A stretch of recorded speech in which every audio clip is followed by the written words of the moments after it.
Good afternoon, ladies and gentlemen. Let's resume our meeting.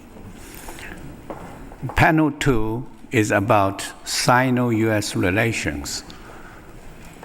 Today, we are very fortunate to have 3 distinguished panelists. First, we would like to invite Dr. Kenneth Liebersol to take the floor. Dr. Kenneth Liebersol holds 2 professorships instead of 1, in addition to his visiting fellow in foreign policy at the Brookings Institution. They told me there are 3 Liebersol. 1 is flying in the air, 1 is writing, and 1 is making speech. And so now let's have Dr. Liebersol.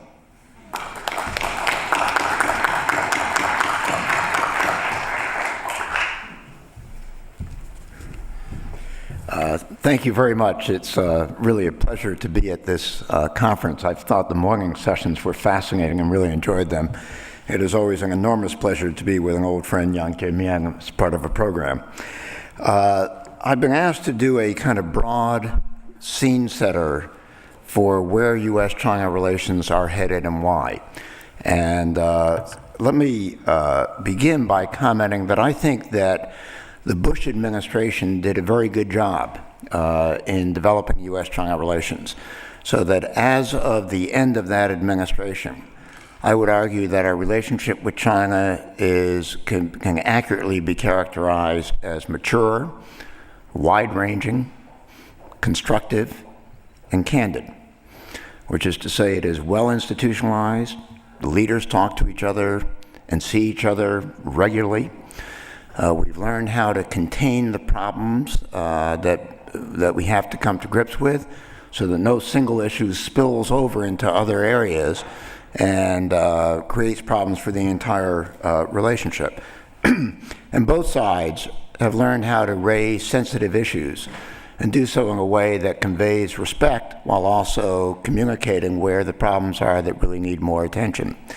All this represents an enormous development of the relationship over the past 30 years. I mean, none of those adjectives could have been honestly used about the relationship in the early 80s, say. And each side wants to have an effective relationship going forward. Having said that, we also have to confront the reality that there's been a massive failure in the U.S.-China relationship over the last 30 years. And the failure is the failure to build mutual trust about the long-term intentions of each of us toward the other. In China, you can talk to people high up in the system, and you run into constantly 2 views related. One is that the U.S. is accustomed to being the major power in the world. And if you look at history, it is simply the case that no major power easily tolerates the rise of a second power without trying to hold it down. And the second element of that, closely related, is therefore the U.S. will do something. This is always the term that's used. Will do something to upset China's rise. And that something is variously interpreted depending upon what the U.S. has done most recently. In other words, a lot of things that we try to do in our relationship with China get interpreted in China as being a trick to try somehow or other to slow China's economic growth and China's rise. And let me say, in Washington, as you talk with people high in the Bush administration and in the Obama administration, it's quite clear that there is an underlying concern that a strong and powerful China will seek to marginalize the United States and Asia. So it isn't that we don't want to work with China and have a very good relationship with China, but as you look to the long term, there's a real concern about whether a strong China will regard Asia as a Chinese area, not to directly rule, but an area of predominantly Chinese influence, where the U.S. has moved to the margins. But Asia is the most dynamic and important region in the world. So to move us to the margins in Asia is to directly undermine our vital national interests.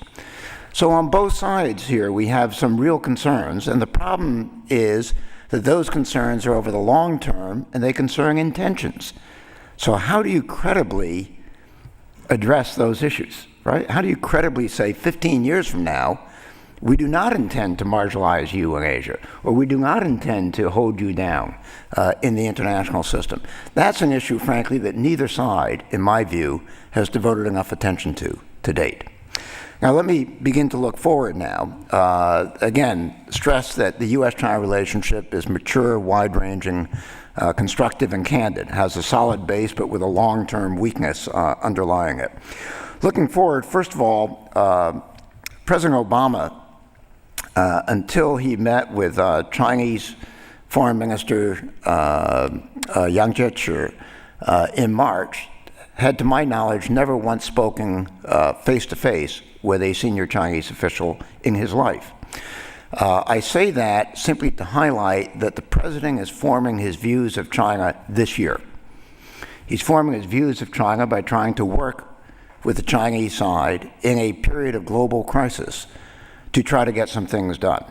It is notable that he did not campaign in any fashion on an anti-Chinese platform or a we have to get tough on China platform, which has been characteristic of earlier presidential races in the United States.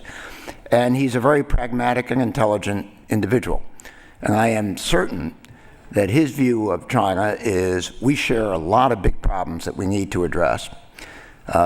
Almost any major problem you talk about is more manageable if the U.S. and China can find ways to work pragmatically together, and is more difficult if we can't. So I think he starts off looking for establishing wide-ranging cooperation with China on a pragmatic basis.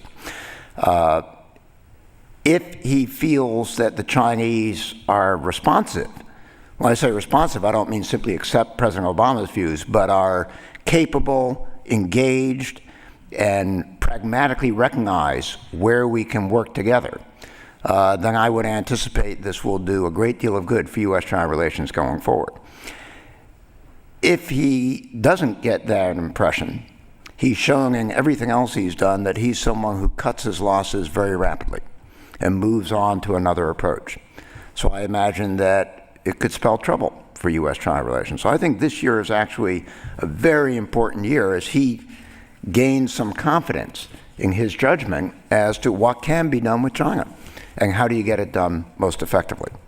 Now, if you look at the actual agenda of U.S.-China relations, I heard a number of people back in December and January say essentially the relationship is in good shape, and therefore, even though there's a new U.S. administration coming in, there's not much to worry about. Right?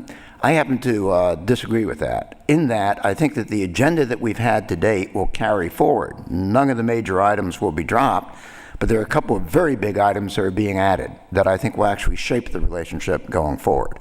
Let me first note the agenda going forward from the past, which is really daunting. It includes such things as cross-strait relations, North Korea, which is probably going to launch a missile in the next day or two, and we and the Chinese don't, I think, fully agree on how to respond to that incident. Iran, where we all are very worried about Iranian development of a nuclear capability, but again, it's not clear that we fully agree on how best to make that prospect less likely. Afghanistan, where China is now becoming more involved and the U.S. is ramping up very rapidly. Asian regional architecture, which will be the subject of the next panel. Broadly, some of the issues that simply come from the rise of China, rapidly expanding Chinese military capabilities in Asia, and how do the two militaries engage each other and try to minimize tensions and that kind of thing. Each of these issues is a carryover issue. But each has the potential to raise major new dimensions to the problem as we go forward. All of these are issues on which we've engaged in the past, and I think all of them are issues, therefore, where we've learned how to deal with each other, even if we don't fully agree with each other. So these are going to require a tremendous amount of work. They'll make headlines periodically, but they aren't new under the sun going forward. So what is new?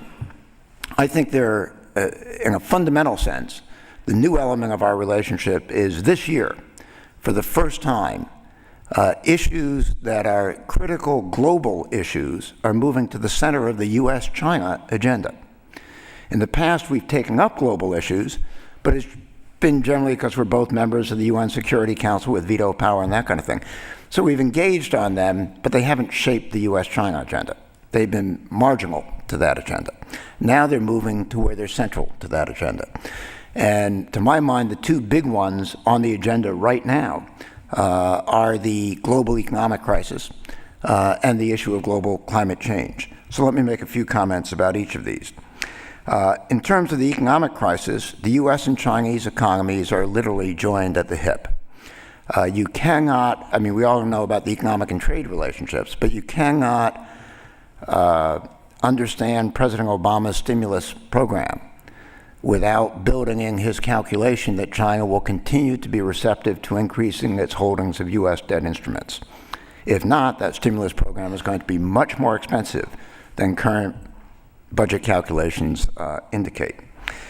So the US is literally counting on ongoing Chinese economic investment in order to hold down our own costs of borrowing as we try to get our economy jump-started again. China on its side is caught in a dollar trap. Secretary Baker indirectly referred to this earlier, did not use that term, but let me use the term, which say China has accumulated so many dollars that it cannot get out of holding a lot of dollars. If it tries to move to any other currency at a level that's significant enough to be meaningful for it, it becomes a market maker in the process of moving to another currency. It drives down the value of the dollar and drives up the value of the other currency simply by wanting to change. And so it takes a bath. But China is rightly quite nervous about the value of the US dollar. When you hold well over $1 trillion in your bank, and in reality, various Chinese entities have invested more than $1 trillion in the United States in dollar-denominated investments, you sure don't want to see that exchange rate change very dramatically against you. So they're very nervous about how well we manage our fiscal house, even as they are extremely concerned that we rapidly get our economy moving again because our economies are so tightly linked. All of that means that we need to have close, consistent, deep, and transparent discussions with the Chinese over our respective economies and domestic programs and plans for investment and so forth on a level that, frankly, we have never done before, because the interests are so vital, the issues are so complex, and the downside is potentially so severe. Multilaterally, as we've just seen at the G20, the US and China each has a major say in restructuring the global financial architecture and the regulations that will govern that architecture. And I think we got off to a good start in the last few days, but this is something that is by no means finished. And so again, it requires a level of interaction and cooperation that simply goes beyond what we have ever done before. And on an issue of global importance, not of solely bilateral importance. And over the longer term, there's another issue lurking behind that, which is both the US and China have to rebalance our own economies. The US has to move from what our situation was up until last fall, which is to say fundamentally zero rate of personal savings, so extremely high rate of personal consumption as a percentage of our GDP. And China having just the opposite, about the lowest rate in the world of personal consumption as a percentage of GDP, where our consumption and their savings were directly linked. One enabled the other. You could not have one without the other. We are now moving to probably a 5 to 7% rate of net personal savings. China has to move to a much higher level of personal consumption. And since we're directly linked on that issue, we need to be talking to each other very seriously about the 3 to 5 year period and how we will each make that transition and do so in a way where we don't exacerbate each other's problems as we seek to make these macroeconomic adjustments. It's a perfect topic for the strategic economic dialogue, or now it's called the strategic and economic dialogue that the two countries are having. Let me address one final topic, which is climate change. The US and China, as was noted by one of the speakers this morning, are the two largest emitters of heat-trapping gases globally. Each of us emits more than 20% of global emissions, so we are really the giants in the room on that issue. Each to date has been a factor in the politics of the other leadership as they have sought to act on this issue. And we have each basically obstructed the other, and neither of us has understood that fundamental reality. So that in the United States, we have not been able to sign on to or retain our signature on the Kyoto Protocol, and could not move ahead on cap and trade legislation domestically because of the argument that the way it's put in the U.S. Congress is, since China isn't doing anything on this, if we apply a cost to carbon, all it does is give Chinese manufacturers a competitive advantage, encourage our manufacturers to move to China, and therefore it simply costs American jobs and American wealth and doesn't reduce carbon emissions, they just move more to China, right? So the Chinese have to move ahead for us to move ahead in that argument. On the Chinese side, by the way, it's been very difficult for China's leaders to get very serious domestically and call for sacrifices domestically when critics there say, but the U.S. is much richer and much more technologically developed and has emitted far more carbon over many years, and this is cumulative in terms of its damage.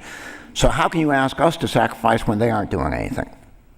Right? It's an argument that can resonate politically. So each of us needs to move from being an obstructive force in the politics of the other side to being a positive force in the politics of the other side.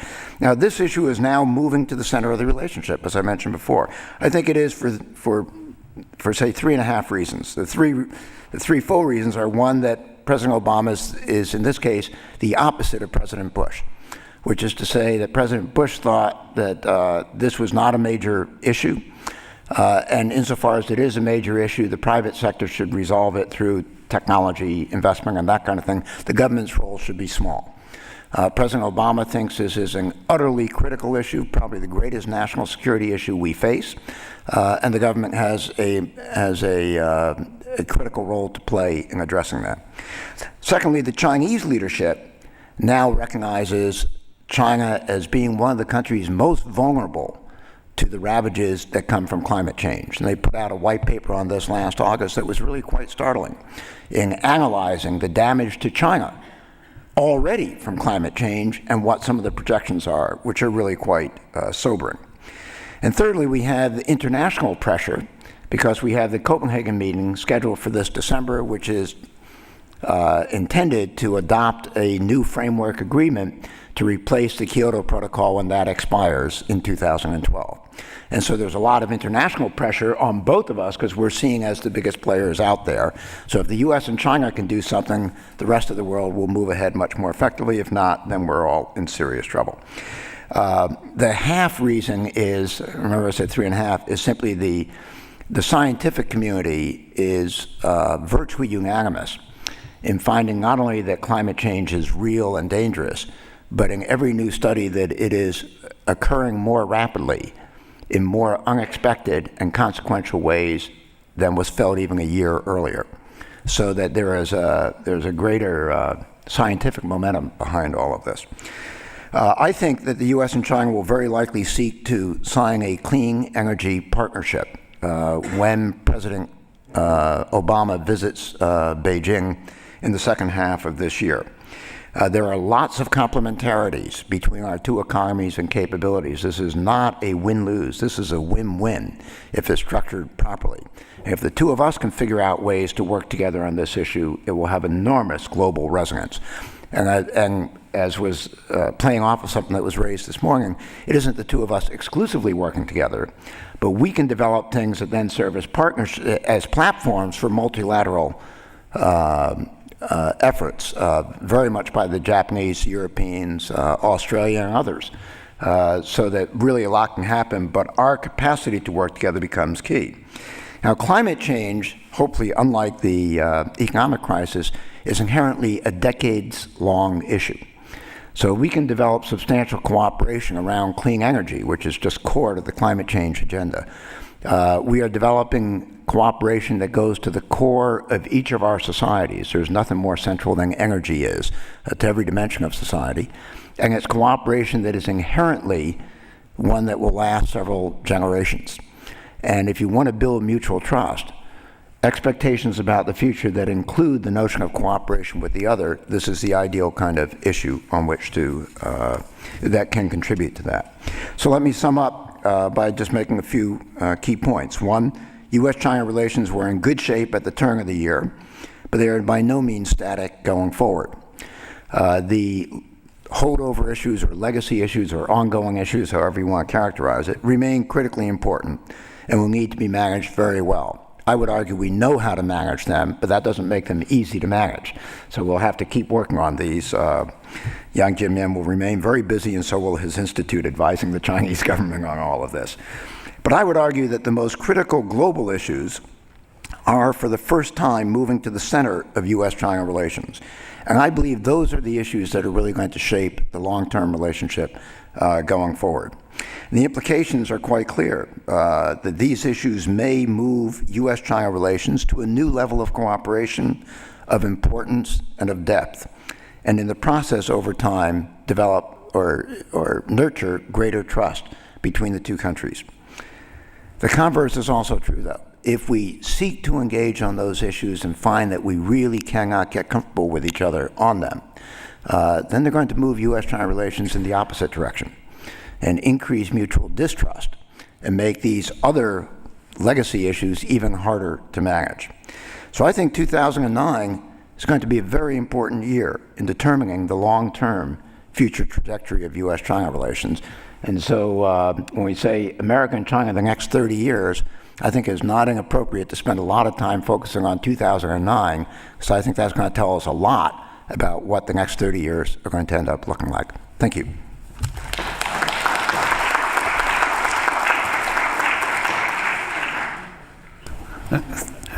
Thank you, Dr. Liebersohn. The next speaker will be Professor Wu Chunsi. Professor Wu Chunsi is a senior fellow and a deputy director of the newly installed Institute for Foreign Policy Studies at the SIIS.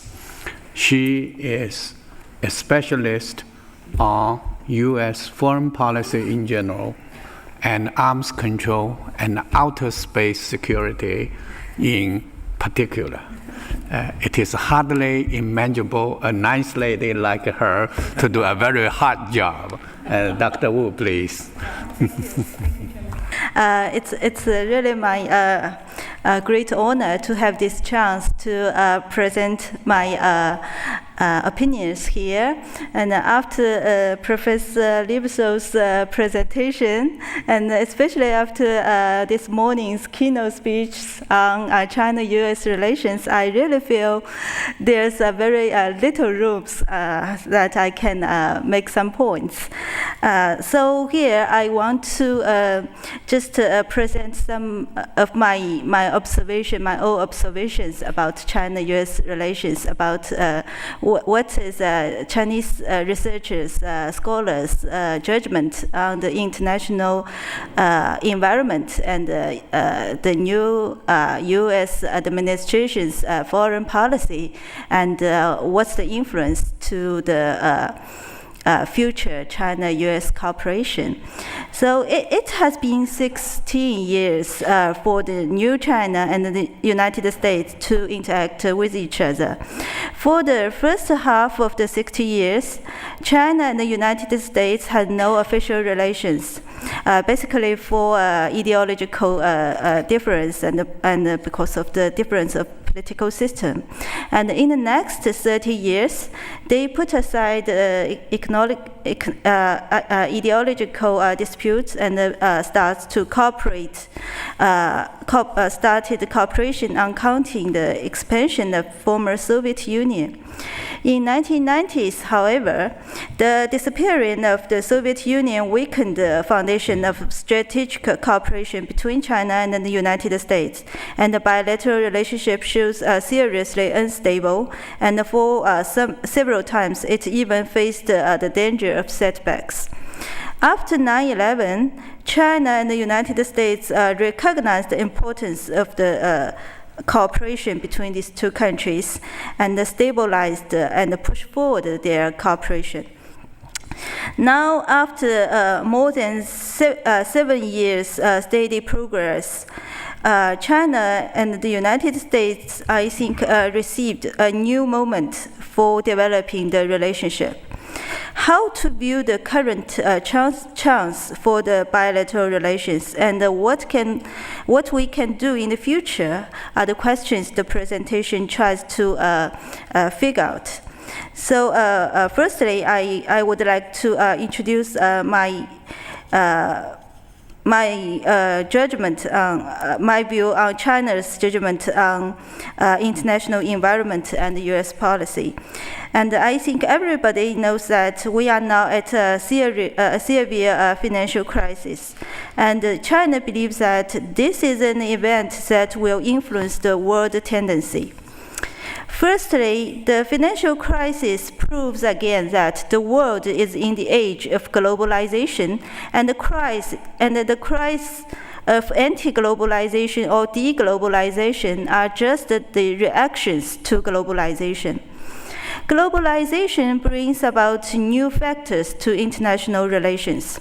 One of them is the transition of global attention from geopolitical competition to global affairs.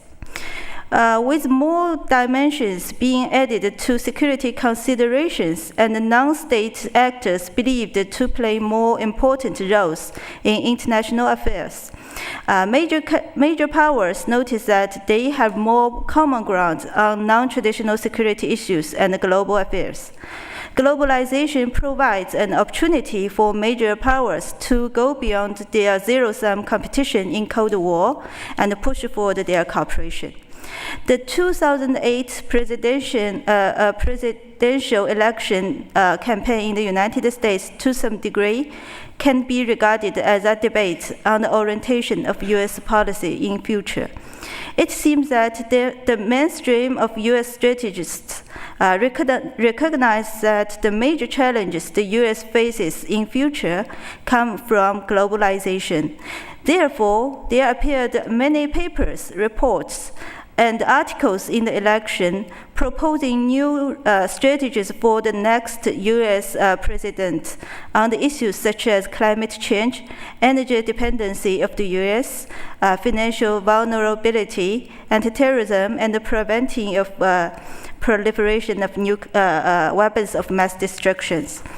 Those issues cannot be resolved by any countries alone, even if this country is as powerful as the United States, and that they required more global cooperation. Secondly, the financial crisis seems to substantially change the policy agenda of many countries, including the United States.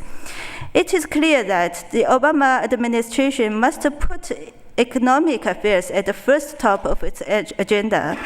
Although it actually is impossible in today's world for the United States to return back to isolationism, U.S. foreign policy seems to be even further restrained by domestic pressures. The restraint not only refers to the rising of so-called economic protectionism, but also influence the U.S. willingness and capability to push forward a global agenda. There are some speculations arguing that the U.S. administration will not act as actively as the former Clinton administration on creation and construction of multilateral institutions. Under the background of economic environment, it seems clear that the U.S. will have to reconsider its power deployment in the world.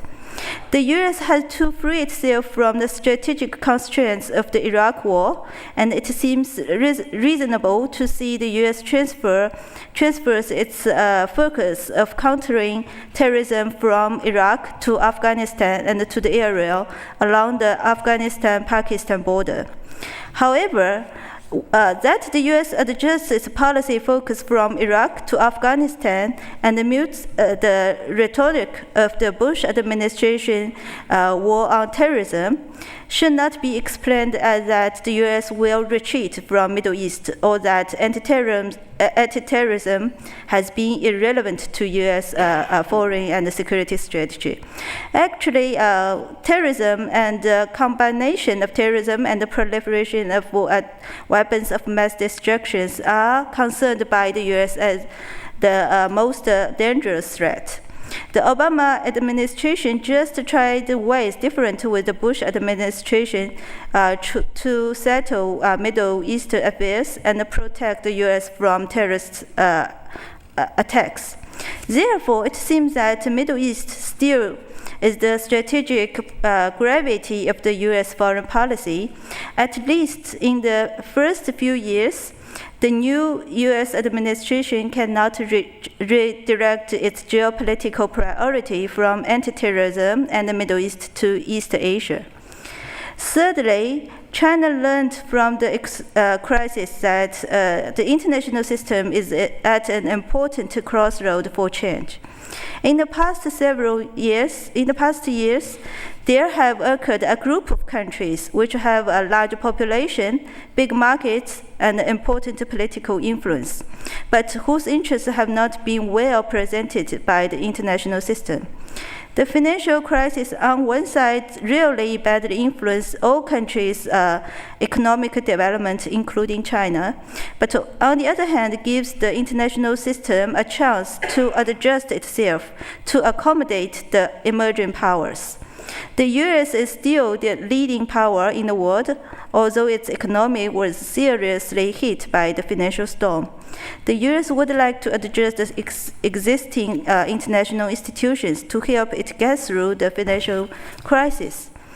After the Beijing Olympic Games, China recognized that there are increasing demands for China to take more responsibilities and play more roles in international affairs. The demands not only from Western countries, but also from many developing countries, and therefore China cannot pretend not noticing it. But on the other hand, China also faces many challenges domestically, especially because of the financial crisis. China still puts keeping economic stable development in a relatively high speed as the priority of its national strategy. Therefore, China does not want to destructively change the international system.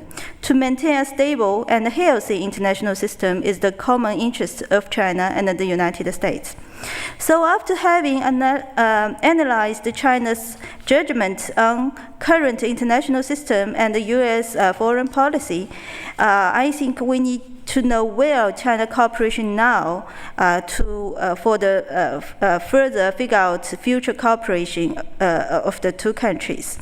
Basically, I think there are three interesting features in current China-U.S. cooperation. Firstly, it seems that the two countries' interests intertwine with each other. The common interests not only refer to the economic interdependence between the two countries or the cooperation between the two countries on regional and global affairs, such as on the nuclear issue of DPRK and on anti-terrorism, but also means that the two countries recognize that they both basically support the existing system.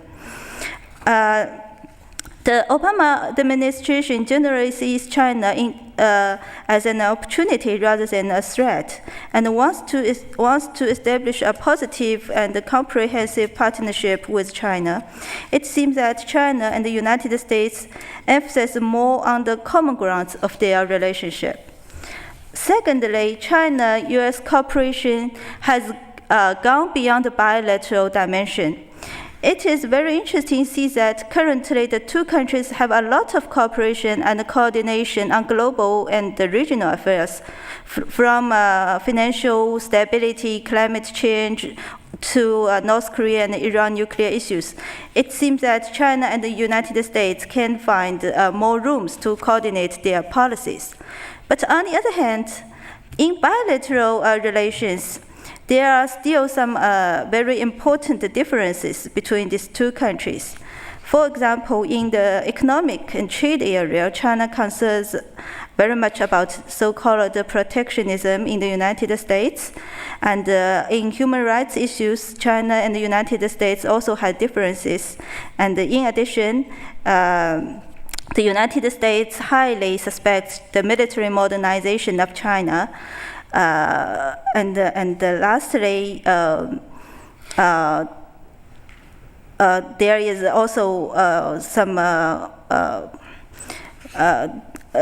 the Taiwan and the Tibet issue is still there.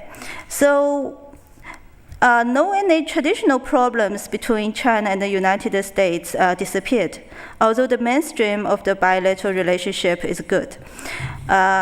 Although most Chinese researchers believe the differences, at least in near future, will not substantially influence China-US relations, how to view these differences is an issue, I think, worthy of discussing. And the third, there are some important institutions established between these two countries, which are very helpful to stabilize the bilateral relations. These institutions include the highest level summits, the working level exchanges, and the negotiation between the government officials.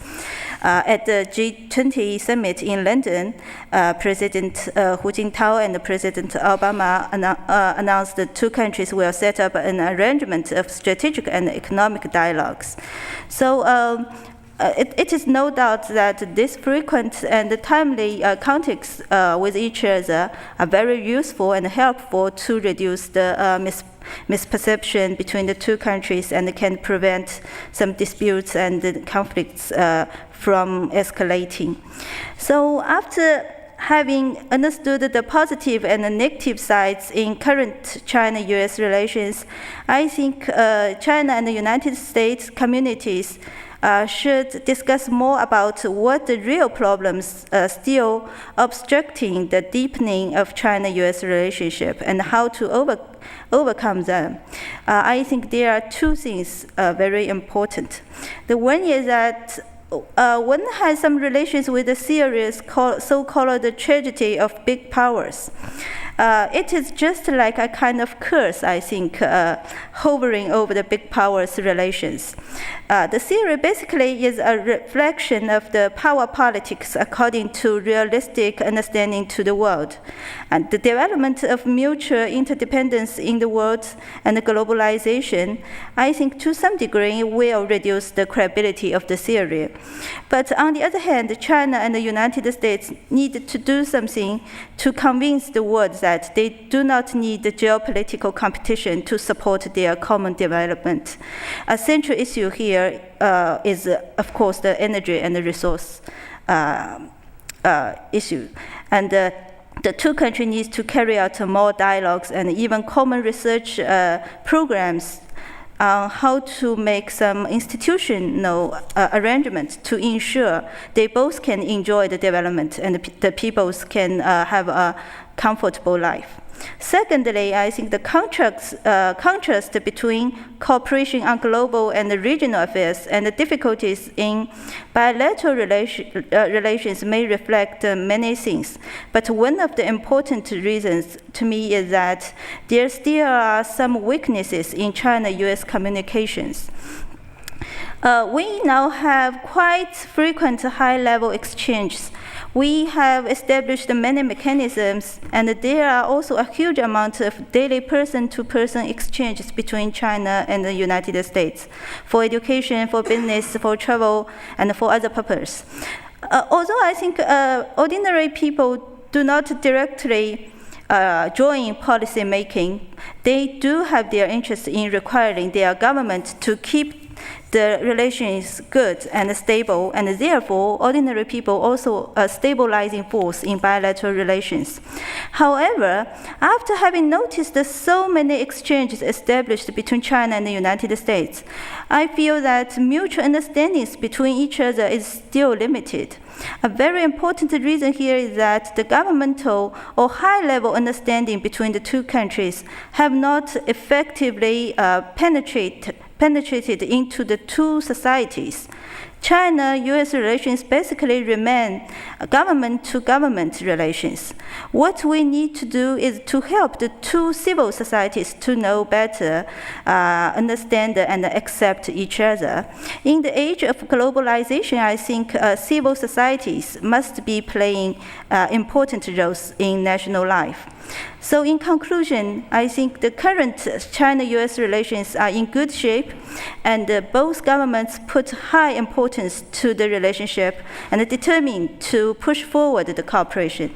It seems that China-US relations are standing at a new starting point to go beyond the relatively narrow base of previous strategic and economic cooperation to develop a more comprehensive and constructive partnership. In moving to that direction, the two countries need to work together to eliminate their geopolitical concerns and to build up more mutual trust among civil societies. So that's generally my opinions. Thank you very much.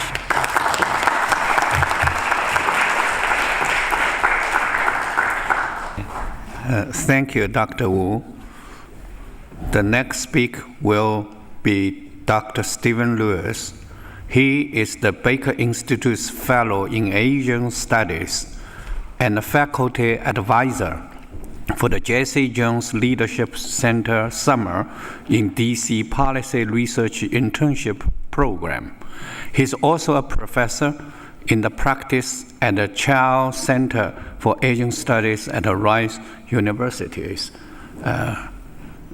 Of course, he also has a lot of other hats. I just stop here, and Dr. Lewis, please. Thank you, President Yang, for that introduction. And I just want to start by saying it's always a pleasure to work with our friends from the Shanghai Institute for International Studies. This is our fourth conference, and we are all very much looking forward to going to Shanghai next year. On Continental, I might add, as you may have heard. Well, one of the nice things about helping to organize a conference like this is that you get to invite experts who can complement what you do, or to put it more realistically, can talk about things you don't know anything about.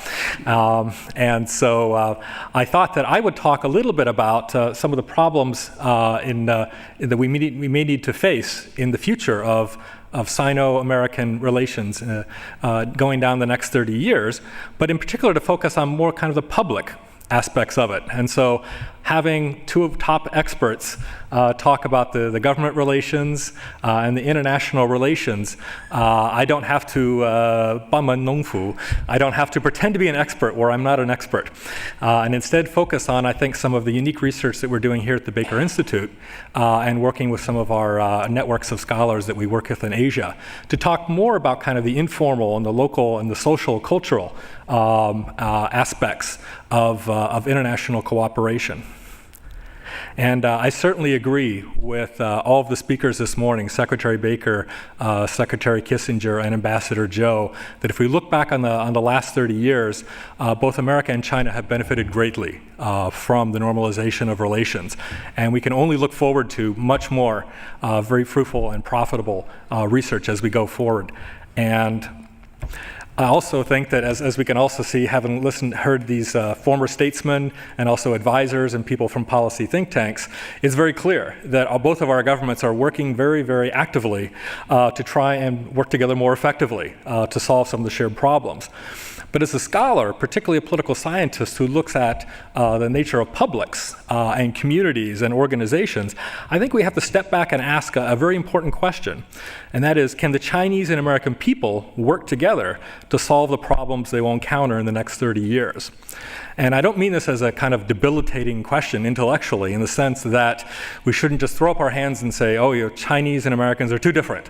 They just cannot work together. In fact, I think that's just the opposite. As our relations and our ties in the current era of globalization have brought us closer together in so many forms, I think what we just need to do is be a little more aware of some of the unique ways, perhaps, that we are coming together, and then try and be more creative and find ways to harness some of the competitive and innovative desires that we have and the unique resources. And so that's what I'd like to talk about just very briefly here. Well, what are some of the critical problems that are shared by China and America during the next 30 years? Well, as some of the other speakers have been talking about, of course, there's the more immediate, global economic crisis. And I suppose only a political scientist can say, well, I think that's just a short-term problem. But I think I would actually agree with Dr. Lieberthal that certainly the other major one I would argue is the managing demand for energy in a way that reduces harmful gas emissions and does not increase global climate change. I think this is one of the key issues that we're going to have to deal with in the next 30 years. And in particular, it's going to be one that's going to require a lot more cooperation amongst publics. It's not just going to be governments. Clearly, it's going to involve a lot of cost, investments at the local level. And that's going to require people willing to do that if they think that other people are willing to do it. So if Americans think that Chinese are willing to bear the cost, then they will do so. And I think Chinese will bear the cost if they think Americans are. But this is going to require a lot of public-to-public trust and not just governmental trust. Also, managing urbanization in a way that creates sustainable, healthy living and work spaces. And even though we might think that the United States is a more developed country in terms of infrastructure and economically, we only have to look at Houston, the city without planning, to see that Houston itself is still growing in very unpredictable ways, as are many American cities.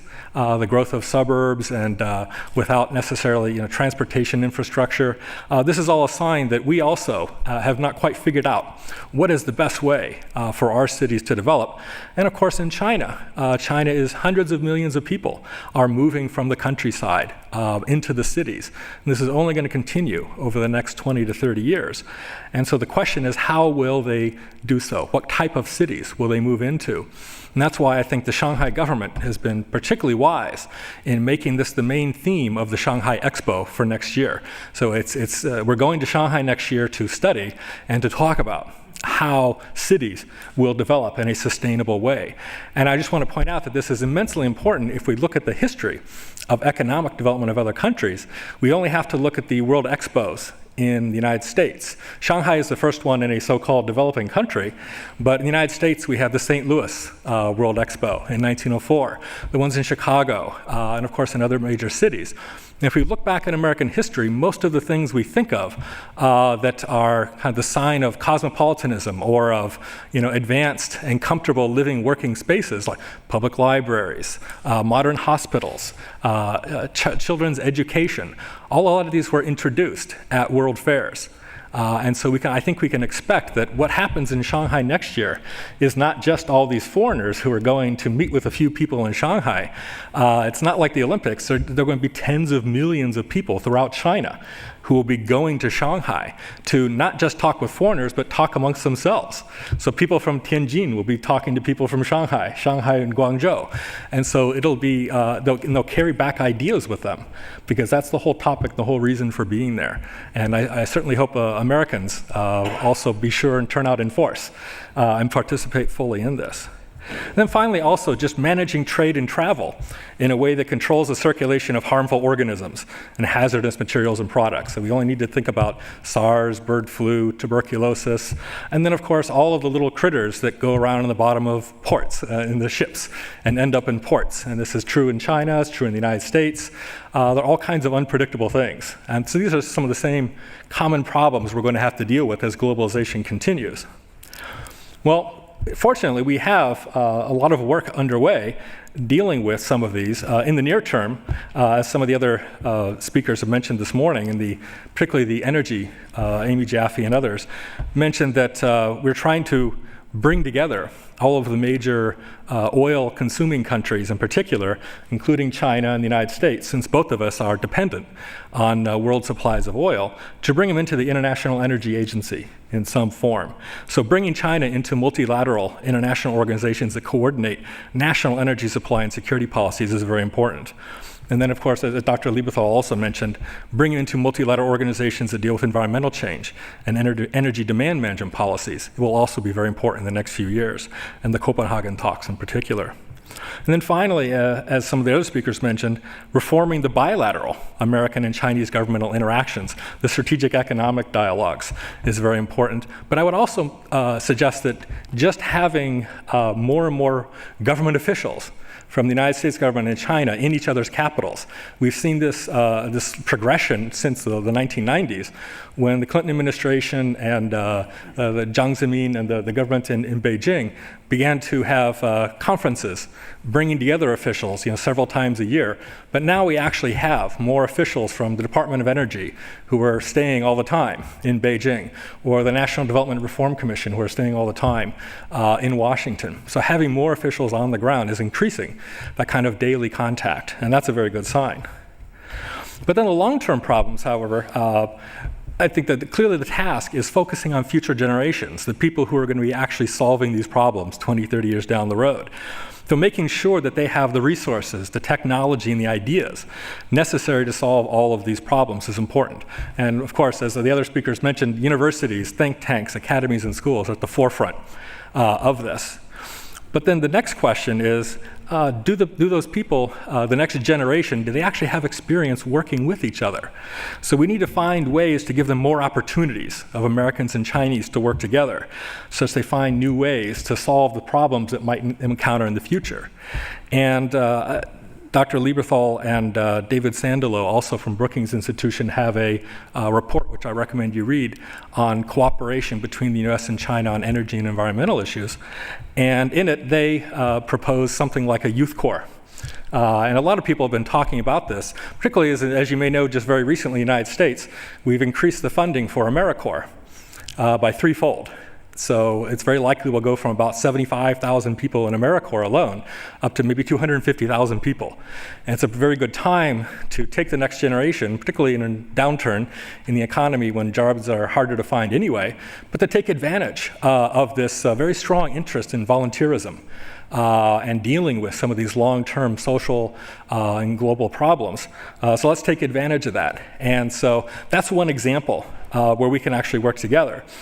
And this is important because globalization, I would argue this era of globalization in particular, has created many layers of competition that perhaps did not exist altogether at the same time in previous eras of globalization. We have competition transnationally.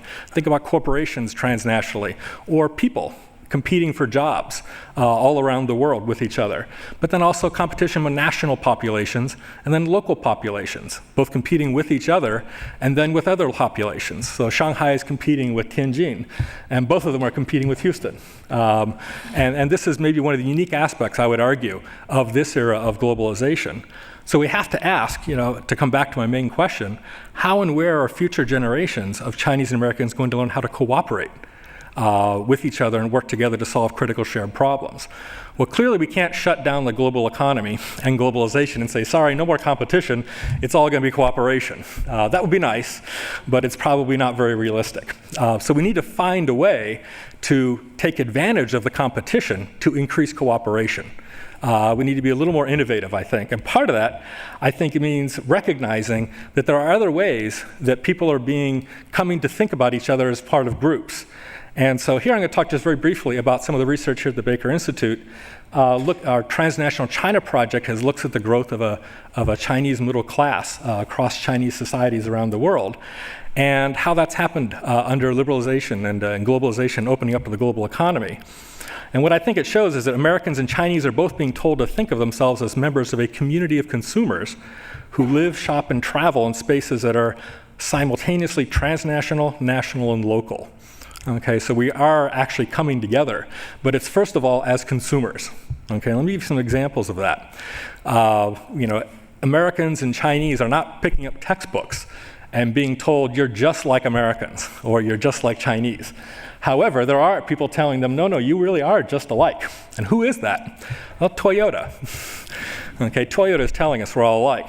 And here's a couple of ads from that were popular in China. Oops, let me go back. There's this one, transnational corporations and transnational lifestyles. Toyota ads in China. So you have New York there at the left at dawn, Paris at noon, Sydney in the late afternoon, and there's Shanghai at dusk, right? So buy a Corolla just like the people in all these cities do. So we're competing with each other, however we all want the same thing, okay? And then there are other people who are doing the same thing, showing there is competition amongst the localities, but they're all part of the same community of competing global cities. So the symbols here on the far right, of course, is the Eiffel Tower, the Sydney Opera House there, the Kuala Lumpur Towers, right? And the far left would be the Temple of Heaven in Beijing, actually, right? We could put the Shanghai one there, but I couldn't find a Shanghai one. And then, of course, it's even down to the level of districts competing with each other. And this is from Luan District in Shanghai. And you can say, welcome the Olympics, welcome the World Expo, and let's build a civilized city. And that's because the districts in Shanghai are themselves also competing to be more global. And maybe to take it even a little closer to home, President Yang, this is International Guaji Jing'an. This is International Jing'an District, which is the home of the Shanghai Institute for International Studies, although not for long. They're moving to Caohejing, out a little bit further out in the countryside. Not really countryside. But Jing'an District is recognizing the fact that they have so many foreigners and expatriates who are living there. And they want to attract more people, but they also want to attract Chinese people who want to live in a more international area. And so they're playing up this aspect. And this is a force where people in Jing'an District are being told, you are more international. Okay. Also, we have transnational NGOs in Chinese cities. This is the World Wildlife Fund in Beijing, and you can see all these trees. They're actually made up of pandas. If you can see it, you can't see it terribly clearly, but those are all pandas making up the trees. And the World Wildlife Fund also has ones on fuel conservation. This one asks which one uses less oil, or gasoline. So Hummer, a little car. Okay, you can try and guess which one. Which one uses less electricity? Okay, different television sets, which one's turned on, which one isn't. And then, of course, we also have people who kind of symbolize a transnational lifestyle. This one was 2003 in Houston, up on Richmond Avenue. This is a picture of Huomanichi. Let's do something big together. This is, of course, Yao Ming, the man that we built the city around.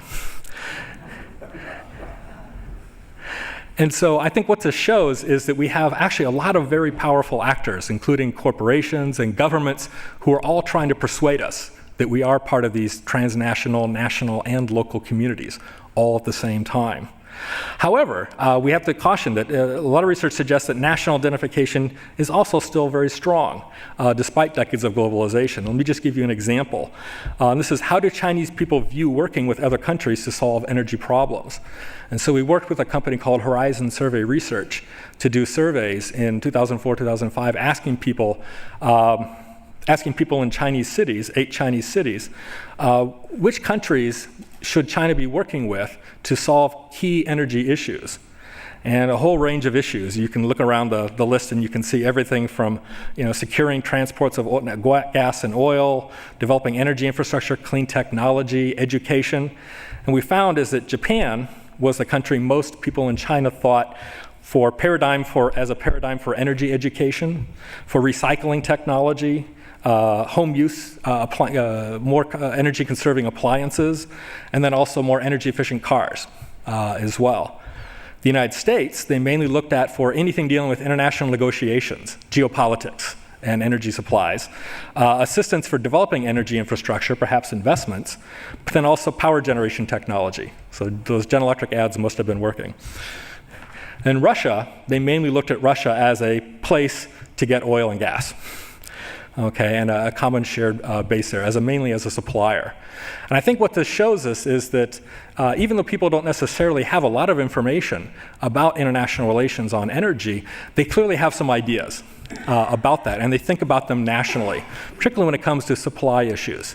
And so clearly we have a lot of work to do to figure out just how people want to work with other countries and people on the other side, on the other part of the world. And we need to think about that a little more closely, about how to actually do that. And I'd argue, just to kind of wrap it up, there are some other opportunities, things we can take advantage of to think about how we might cooperate more in the future. And consider the fact that there are more transnational people now. Certainly we have a lot more expatriates, both in China and in the United States. When I was in Beijing in the mid-1980s, I can remember getting a knock on my door on New Year's Eve, I think it was New Year's Eve, from the Canadian Embassy, because they had an annual competition playing hockey versus the Russians, and they were short. And they'd found out that I was from Wisconsin, and they said, well, you must play hockey. Unfortunately, I couldn't skate. But that just shows the Canadian population, and it was so small, in the 1980s. And I think even in the 80s in Beijing, only a few hundred Americans. But now it's tens of thousands of Americans are living there all the time, even more in Hong Kong.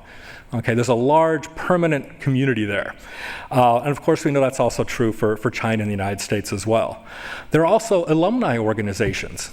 There are 30, 40, probably Chinese universities that have alumni groups just in Houston. Rice University has been talking with Fudan University, thanks to Pingsun and David Liebren. Fudan University and Beijing University, and in meeting the leaders from those universities, they told us they each had more than 700 alumni just in Houston, mainly because of the medical center. And so these are organizations which have not been asked to help out with some shared problems, but I suspect that they really would be. They'd be willing to help out. Of course, we mentioned the Youth Corps, foreign study and internships. And the one thing I want to mention here, Ambassador Zhou in the morning mentioned that there are more than 80,000 Chinese studying over here in the United States, and 12,000 Americans went to China last year. But of those 12,000, only about 115 are actually from community colleges. So it's almost all four-year colleges and elite, universities and schools. Fulbright will send 80 people to China, 115, I think, about that for Peace Corps. But we have a lot of Americans who are going, but they're predominantly going from four-year universities. And the problem with that is that most of the issues related to local government and sustainability and environmental issues, of course, are done by local government people. Where are local government people in the United States trained? Community colleges. So it means actually that we don't actually have a lot of interaction amongst the right people who will be solving the problems in the future. So we need to think about that. Also, we're probably not thinking about some of the ways we can take advantage of mobilizing capital in distinctly transnational ways. And these are just some kind of interesting ideas I want to just kind of toss out there. But perhaps we could have local development investment funds that support development projects in both the United States and Chinese localities, perhaps building upon these eco-partnerships that Dr. Lieberthal mentioned that came out of the strategic economic dialogue. But then perhaps why not also translocal credit unions and consumer cooperatives as well. We always talk about private corporations and private entrepreneurs and state enterprises, but there's a lot of things in between. And we often, as Americans, forget the fact that we also have a long history, a very strong history of collectives and cooperatives and so-called, semi-private forms of property. That's something we could look at. It's also true that China is very recently turning to looking at municipal bonds for local development, and the central government is considering allowing local governments to issue municipal bonds. And this is important because the central government is now in kind of change the negotiations with the local governments to take away the selling rights that local governments have. It's being a little more centralized. And so local governments may find it harder to get funds in the future. And so municipal bonds might be important. Well, perhaps looking at shared ones across localities, the United States and China, would be interesting. Also, of course, these are just some obvious ones, using transnational technology, virtual publics.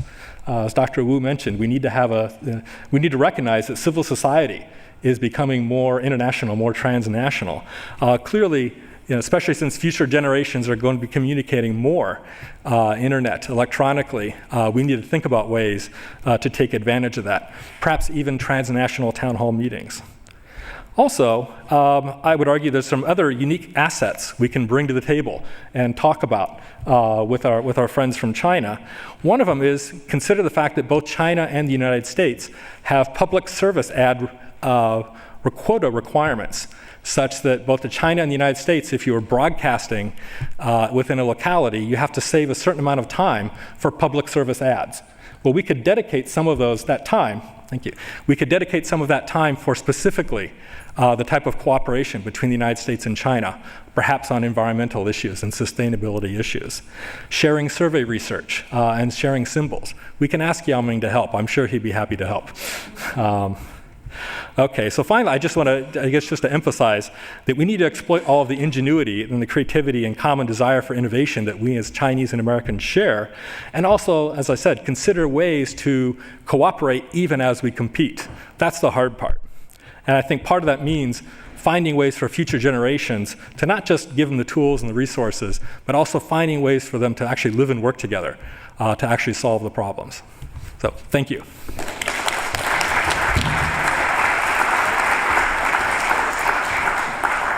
Thank you, the three distinguished panelists, for your very penetrating analysis and the broad picture about China-US relations. Now the floor is open. We have approximately 6 minutes, but we can shorten our coffee break from 15 minutes to 10 minutes. Who would like to? Yeah, please.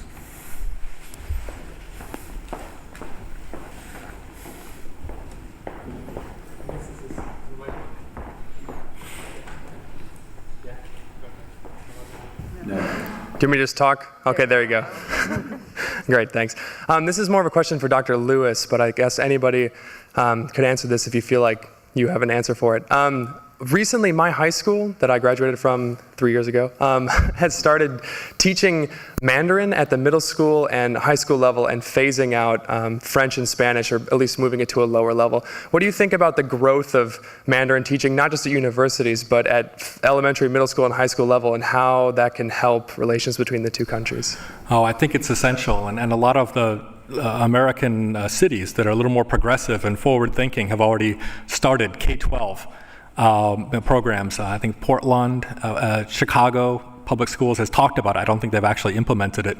And here at Rice, we're actually part of some people. We've received funding from the Freeman Foundation, for example, to train teachers, to try and bring in more teachers, both from China and the United States, to actually teach Chinese. AP Chinese, teaching AP Chinese, certifying people for that. That all needs to be done, because people cannot communicate if they don't know the language.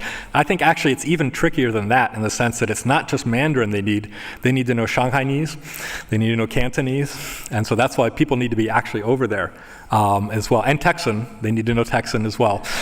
And so, but having that type of locally based language education, I think, is going to be critical to solving these shared problems that we have. I don't know if there's anybody else want to? Hi. First, I want to thank all the presenters and speakers for stimulating and thought-provoking presentations. As Professor Wu mentioned, that the institutions such like the Baker Institute, SIIS, and the Child Center for Asian Studies will play an very important role in our understanding and promoting the bilateral relationships. My question, actually two related questions. The first question is that when President Obama was campaigning, he was very close to the labor union, he made promises.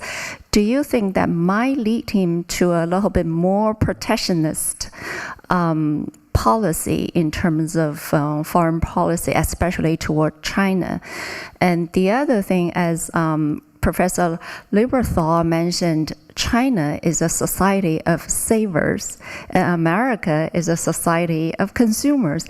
What are some of the effective ways to encourage more Chinese to become consumers? Thank you. First on, the first question was, is President Obama going to see America become more protectionist? Is that right? I think there is a risk of that. The risk is twofold. One is that we now have a significant Democratic majority in both houses of Congress, and the Democratic Party as a whole has a tendency to be more protectionist than the Republican Party.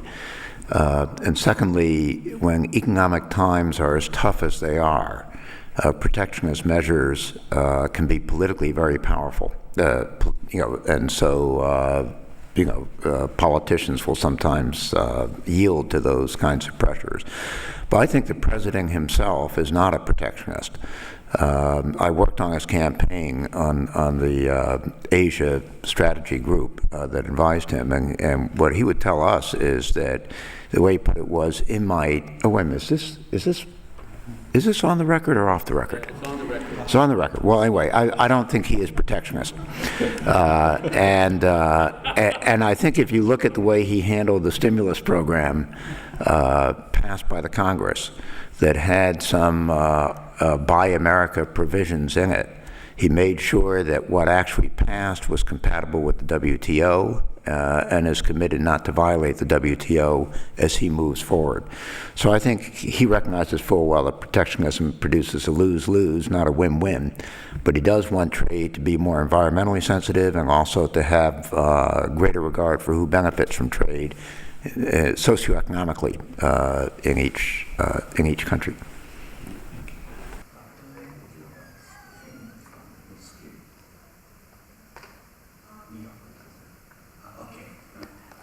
I have a compliment to the country of China. For the last 30 years, my husband and I have interacted. Ever since they opened the consulate doors here, we've been friends of China in work and every cultural way. And I'm proud to say that we have a foster daughter from your country who came here at age 16 and has done beautifully in school and graduated summa cum laude from the University of Houston and is now finishing her master's degree. So it's been a great learning experience. But before that, we were invited by the consulate, by the government of China, to visit their country for all we had done to help them.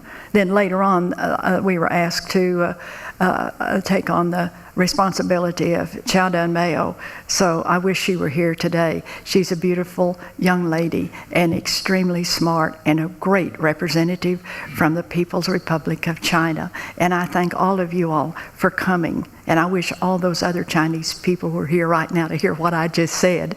Thank you.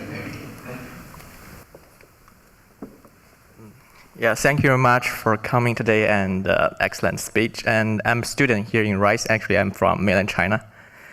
So when you talk about the U.S.-China relation, and you say there's a lot of collaboration and cooperation required, and I believe that both parties should share some common belief, and there are certain regulation or rules that both parties agrees on. And before addressing my question, I want to share one thing with everybody here. The year I come to US, I learned one thing here, which is very popular, the baseball. And there's one thing called World Series in US. And the first time I heard it, I was thinking, why it called World Series? It's only game happening in US. And it kind of sounds ridiculous to me. But later on, I have learned, actually, a lot of international organizations today can be called US-owned or developed country-owned. Like, for example, the World Bank chairman never been a non-US citizen. And the current financial system of the world should be called US dollar system. So I wonder, China in the past 30 years have paid a high price to be audience of the international games in terms of political and some issue like that. And now it's become a bigger player. And recently we have seen China try to change something in its current system in terms like, for example, the IMF issue and the G20 talks. And China want to add some Chinese factor to those international organizations. And how do you view the change from China to those aspects of in terms of globalization? And how will that change the relation between China and US in the future? Yeah. I try to answer this question very briefly because it's such a big question. Firstly, I think that basically the international system reflects the power structure at some period of history. I mean that the current international system actually you have to trace back it to the area to the period of after the World War II, and therefore it's quite nature that the United States almost dominates all the international major international organizations, and so it seems that with the international power structure changed, and this kind of system will evolution, and therefore with more countries like China and other major powers joining the international system, there will be some changes of the system. But on the other hand, I think there are some discussion in China. For example, previously, some people will think that China either not join or totally change the international system, but both of these, neither of these were feasible or practical. And actually, I think the China now choose a way to join the intersystem and try to play a role in this system, and gradually let the international system in a situation more friendly to China in the system, and therefore I think it's a kind of measure both good for China and for the world. So, if I could add 2 points. One, I think China is now in a transition period where it is moving to the point where it sees itself as a major country with major responsibilities, and is trying to work out, and will work out through practice, what that means for how proactive China is, how concrete its proposals are, where it wants to use its resources, both diplomatic and economic and other, in the international arena. So I think we literally are witnessing in this period of years a significant set of developments in Chinese thinking about China's role in the world and how it should act. And a lot of this is quite tentative now as they try to figure things out as things move forward. And I think all of that is very welcome. Second point is that multilateral organizations provide public goods. I mean, one of the key characteristics is that you provide, through the various multilateral organizations, both physical security and stability of rules and regulations. There are a lot of public goods that the leading members of those organizations have to be prepared to provide on balance, not only for their own benefit, but for everyone's benefit.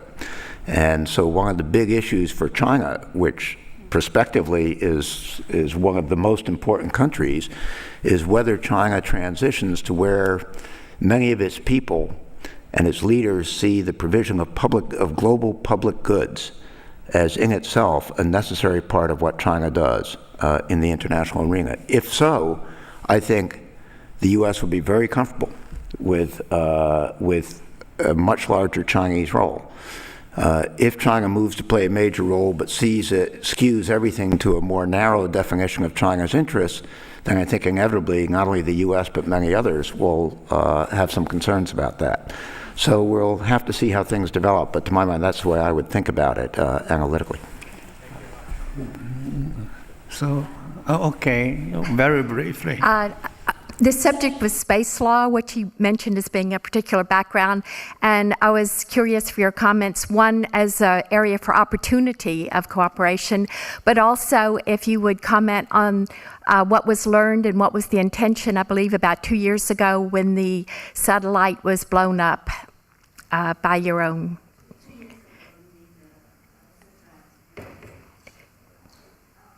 Yeah, I think space area is quite an important area for every country, actually, especially for major countries, because basically space is a kind of very important area, has some potential resources, and especially in the future, the communication, business, and even social life of ordinary people depends very much on the space. And therefore, I think major powers all have this kind of interest in space programs. So it is quite important for the countries have this space capability to cooperate with each other to keep this area in a peaceful way, and to coordinate their policy to prevent the communication, the use for business, for social life be disrupted by some kind of war or conflict. So it's quite important. But now the international regulations, very limited, and it's it was made many years ago. At that time, only several or a few space powers, and so it cannot reflect the facts currently, and therefore there needs to be a lot of work on the negotiations, and therefore. Actually, I think China has very interested in joining the international cooperation on space area, but on the other hand, China feel a little bit isolated in the international cooperation, and it has a kind of worries in this area, and therefore there is some proposals by Chinese government foreign ministry on how to peaceful use this kind of area, such kind of things. So it's a quite complicated issues. Yeah. Oh, okay. Okay. Mm-hmm. So please join me to thank the panelists as well as the participation of the audience. Okay, coffee break.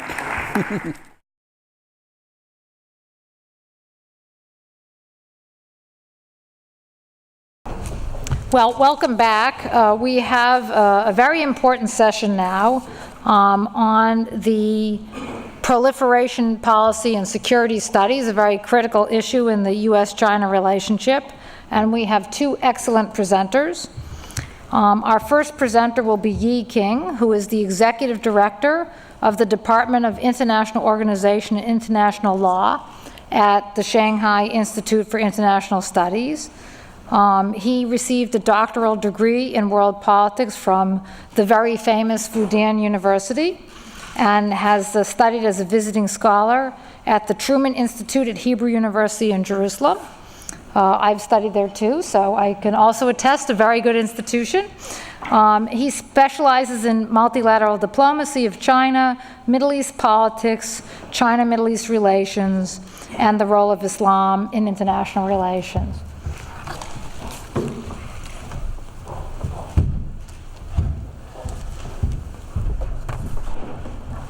Thank you, Chairman, and good afternoon, ladies and gentlemen. It's my great pleasure to be back again at the Baker Institute.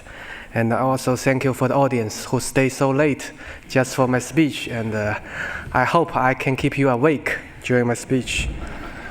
And my presentation today was about the crisis management of nuclear proliferation between China and the United States, and the new features and the prospect for the future bilateral relations. And it can be regarded as a follow-up of the previous session, because it touched upon Sino-US relations as well as non-proliferation issue.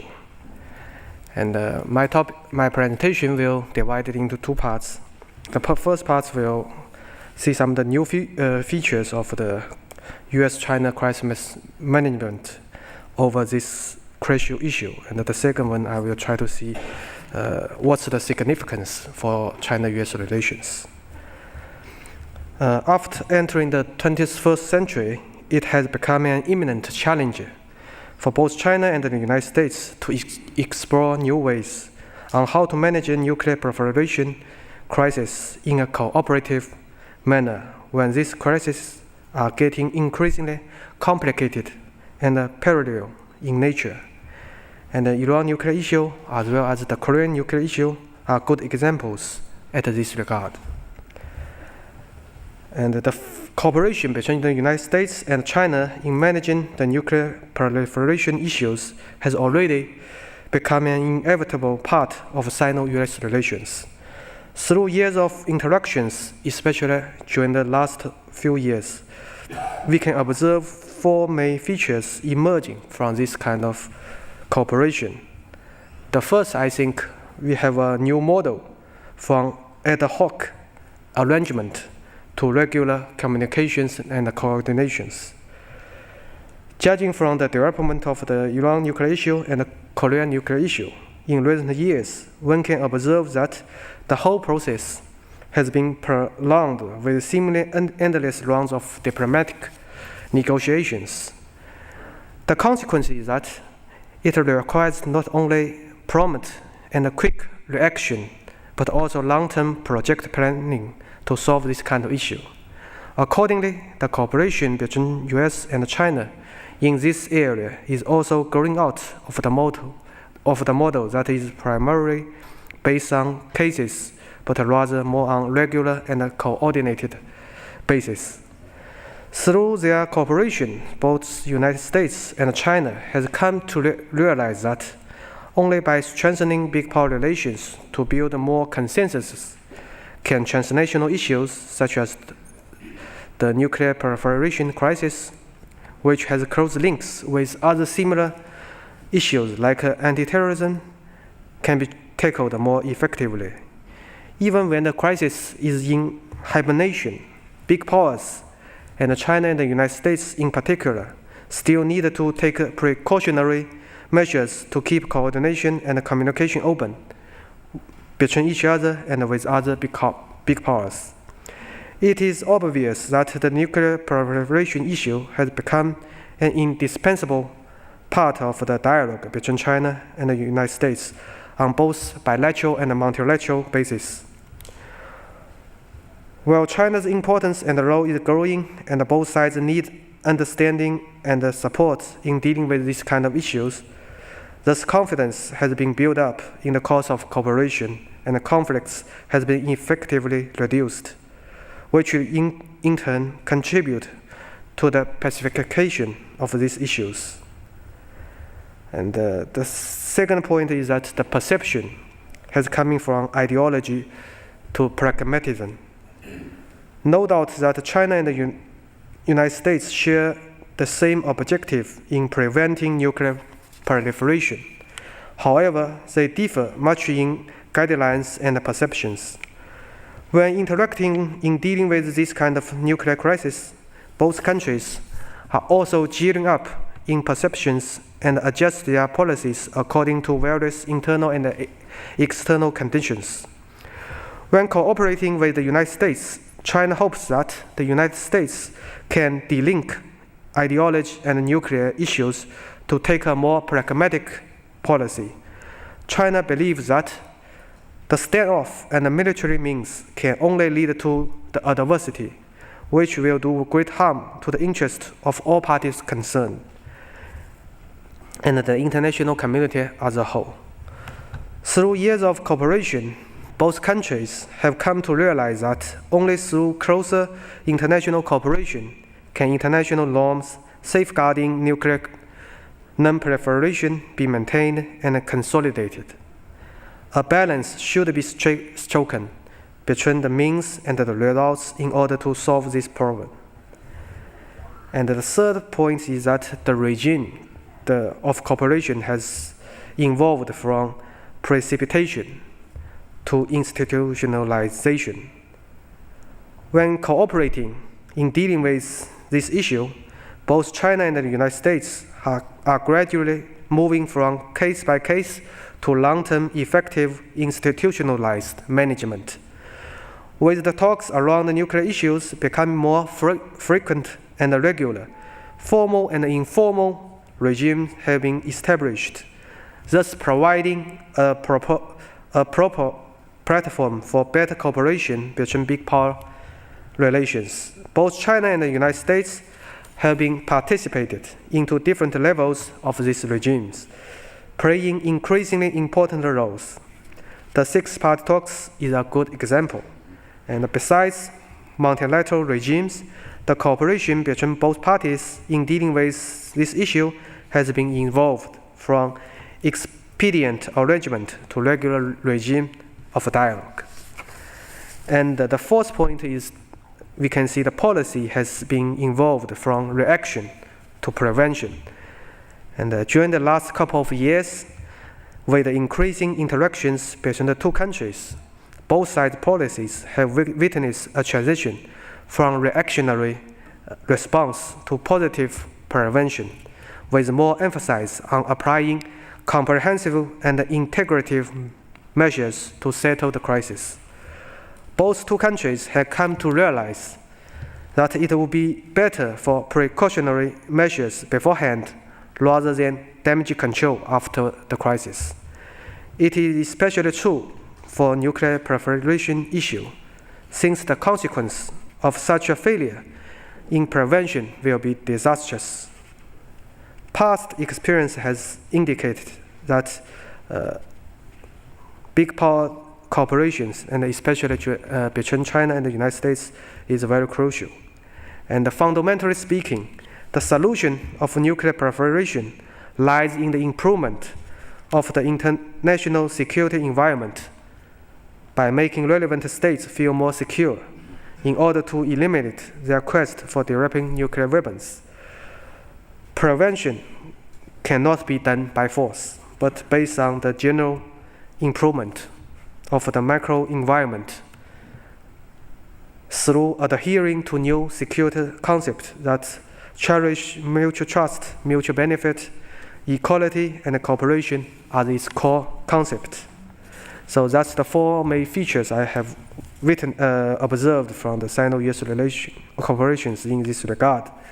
And I believe this cooperation is very significant for future cooperations and co-progress of both countries.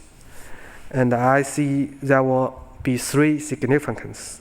The first, I see it will contribute to more international participation and responsibility. After the end of the Cold War, the current international system is undergoing profound reform and transformation. The threat of nuclear proliferation and its potential combination with other security threats, such as terrorism, has forced the countries at stake to put geopolitical interests and military security top on their agenda, to seek advantage over others. The prominence of military and security factors, the spread of instability, the possible conflicts and its spillover effects will not only affect regional peace and stability, but also act as an impediment against regional economic development and cooperation. Through crisis management, both the United States and China can construct a well-functioned platform to resolve this crisis, thus contributing to regional peace as well as world peace in general. As for China, I think the interactions with the United States in dealing with this issue has already helped China speed up its integration process into the international system. And the cooperation between China and the United States in the international struggle against the nuclear proliferation touches upon many aspects of China's diplomacy.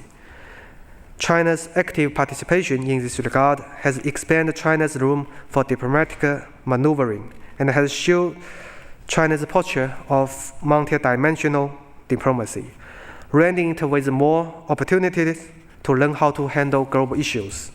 It will also help China shape a more conducive environment for its domestic economic development and build a more positive image abroad by helping other countries realize China's increasing role in the international arena. And the second, I see it will help to strengthen US-China relations by building up more mutual and strategic trust. More and more people in the world has come to regard the China-US relations as the most important bilateral relations in the world. For these two important countries, the future development of these bilateral relations will not only be crucial for the fundamental interests of both countries, but also is crucial for international peace and development.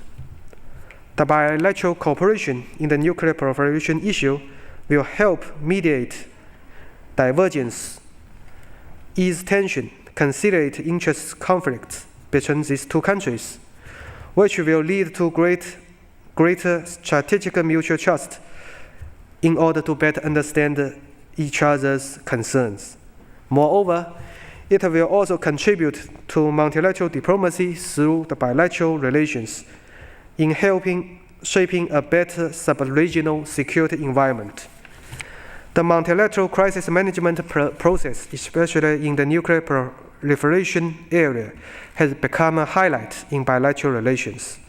The cooperative regime established, especially after 9/11, has covered a wide range of areas and involves a variety of government agencies which operate quite well, not only contribute to the positive interactions between both countries, but also help them strengthen coordinations in multilateral frameworks, which has become a salient feature of Sino-US relations in the post-Cold War era and a major change in the international relations.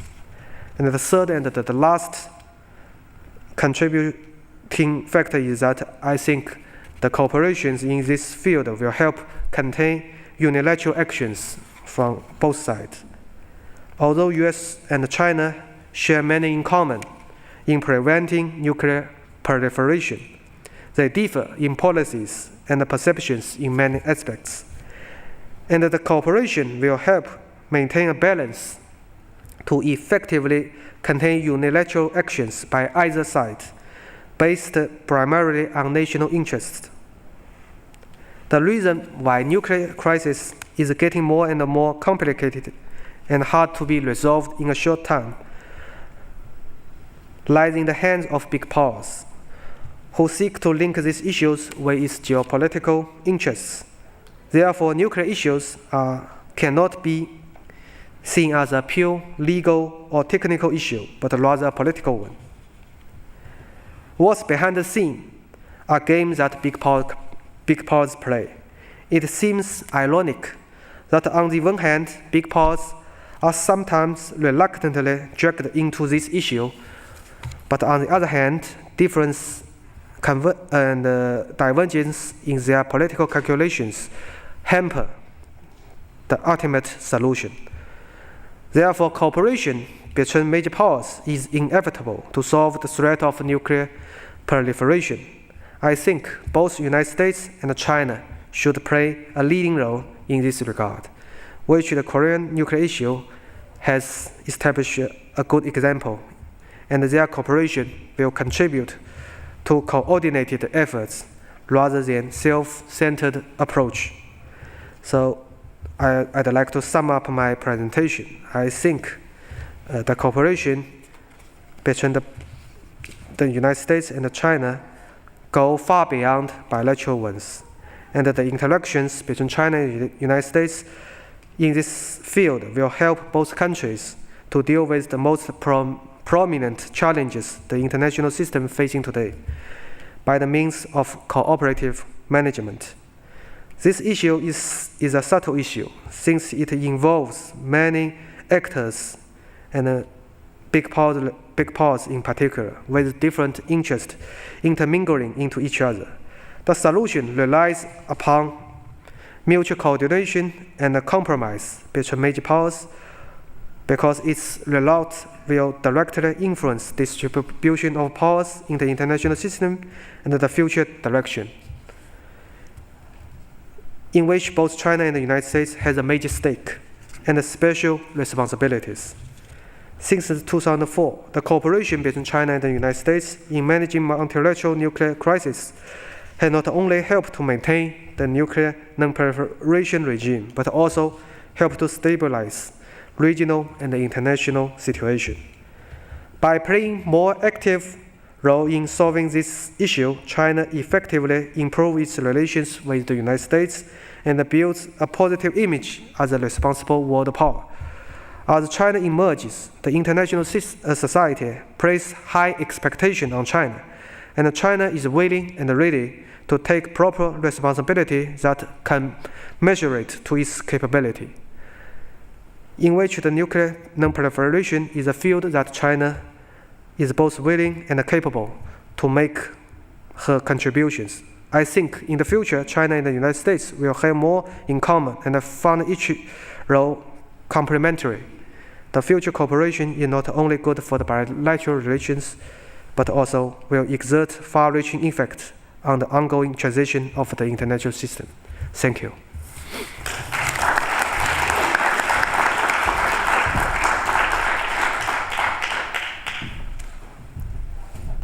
Okay, our next speaker is my good friend and colleague, Joe Barnes, who is our longest standing fellow at the Baker Institute and holds the Bonner-Means Baker Fellow position.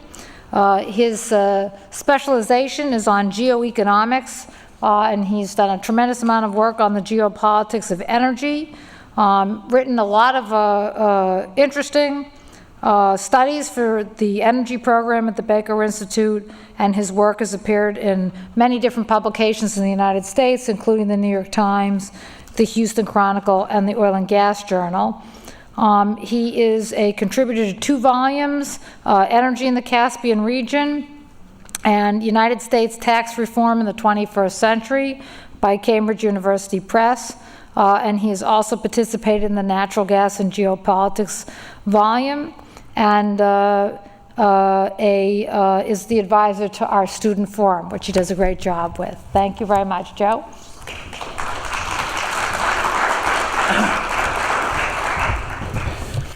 If for whatever reason you can't hear me, just raise your hand.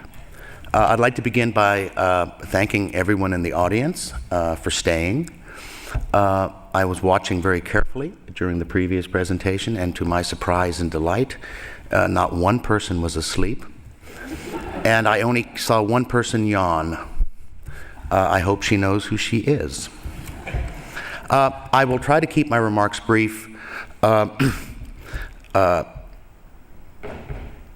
will discuss, of course, questions of non-proliferation. I will not do so at great length because I think that a large amount has been, a good deal, particularly on the bilateral front, has already been covered. And I'd like to begin with just a few sort of general comments on U.S.-Chinese relations. I won't spend a great deal of time on those either because I don't want to repeat a great deal that our speakers have said today, but I would like to add a couple extra points that bear directly upon security cooperation between China and the United States in the future. Mr. Baker mentioned it in his remarks this morning. The idea that conflict between the United States and China is somehow inevitable, because there is, of course, a status quo power, which is the United States, and a new and emerging power, which is China. Like Mr. Baker, I do reject the idea that conflict is inevitable in the first instance because it's alarmist. That is to say that even assuming there'll be strains in the future, there's no reason to believe that conflict in the near future is bound to happen. Secondly, it's incredibly mechanistic view of world affairs that's it sort of applies the laws of physics to complicated human things like states and the relationships between states. And last and not least, and this is the really important point I want to make, is that the idea of U.S. Sino-U.S. conflict sort of neglects the fact that the world in the future will not just have 2 great powers, but a number of great powers. We're looking at a future of multipolarity. The Europeans are not going to go anywhere. They're still going to be important. So will the Japanese. And I must say, so will the Indians. So in other words, looking forward, it's important not to just to view the world, the agenda for the world as somehow making sure that the United States and China get along or don't fall into conflict. We have a very complicated world ahead of us.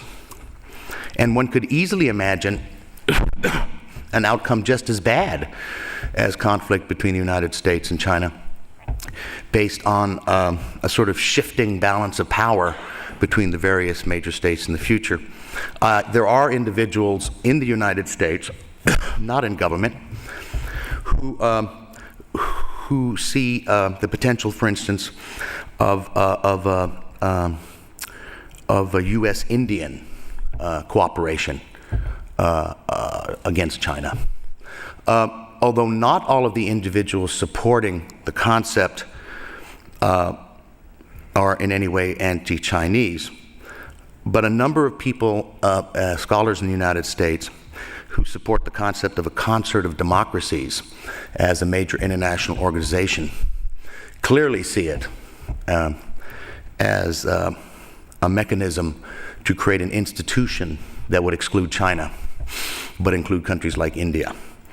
I must say very carefully that this concept is also supported by people who are very good old-fashioned multilateral liberals. But a significant number of neoconservatives also support this concept, and they support it clearly, at least in part, as a mechanism to create an anti-Chinese alliance. The point being, once again, is even as we focus on U.S.-Chinese relations, do not forget we're in a world of many power centers now. There will be more power centers in the future, and any discussion of U.S. and Chinese relations that excludes countries like India from the calculation will be by necessity incomplete today and more incomplete in the future. Now, let's move on to the whole question of security cooperation. Well, I would say the first thing we want to do is to avoid crises, and we've already had a good discussion of that, and I'll touch on it later. Mr. Baker called it managing differences. The likeliest problem or flashpoint is Taiwan. Situation there is better, but it could get worse in the future depending on politics in Taiwan itself. But it's not difficult to imagine other developments that could cause strains between the United States and China. Some of them are relatively small. Naval accidents, impingement of airspace, and things like that. I also think the United States and China would have to react very quickly and very carefully should North Korea precipitously collapse. This is a non-trivial possibility some point in the next 10 to 20 years, and it would strain U.S.-Chinese cooperation, not to mention South Korean and Japanese cooperation, to the utmost. Where are areas where we can cooperate? Well, a lot of them have already been discussed. We've mentioned energy. We've mentioned the Middle East. We've touched on, although not discussed at length, economics. There's also, of course, terrorism, which we will not address at length, has been touched on. And last but not least, security, the subject of this conference, this panel. Non-proliferation is clearly part of security cooperation between the United States and China. We've already discussed Iran. It was very interesting to hear China's view on addressing Iran so well articulated. Then, of course, there's North Korea, which remains problematic despite the best efforts of the six-party talks. Any day now, I gather, the North Koreans are going to test a missile, if I'm not mistaken. Any day now. The missiles use, the missile test, of course, raises all sorts of questions. The North Koreans are claiming that it's entirely benign. I think I can speak for most of my Americans and most Chinese when I say that Pyongyang does not have a track record of honesty in these matters. The clear threat of a North Korean nuclear program, I think, has been made by a number of speakers today. Not only does it represent a threat to, of course, South Korea, potentially Japan, or even the United States, It also would put enormous pressure on other countries in the region to develop nuclear weapons of their own. And I cannot believe that Beijing is sanguine at the prospect of Seoul or Tokyo developing their own deterrence. So for all sorts of reasons, direct and indirect, it's in the strong interest of the United States and China to do all it can to halt Pyongyang's nuclear program. Even as we work together, we must recognize differences. Even when we deal with North Korea, there are differences in nuance of approach. For instance, my suspicion is that China and like the South Koreans are a great deal more fearful of a collapse in North Korea than we are in the United States.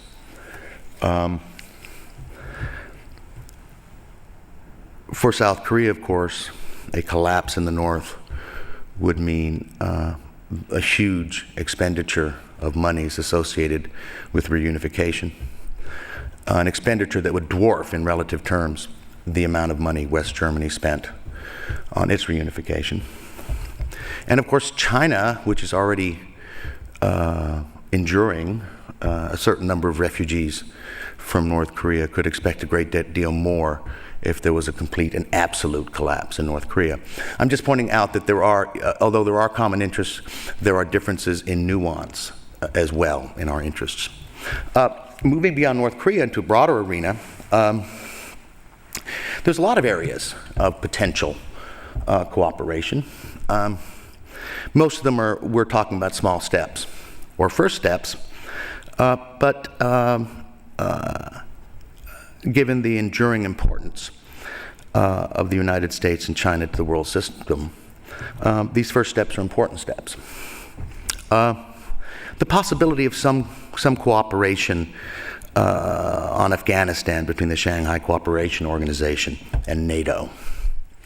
We're not talking about, the sending of troops, but a certain amount of cooperation in terms of logistics and transit places. There's a role to be played there.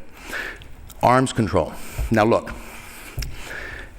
clearly, as Mr. Baker said this morning, in terms of arms control, it has to start with the United States and Russia.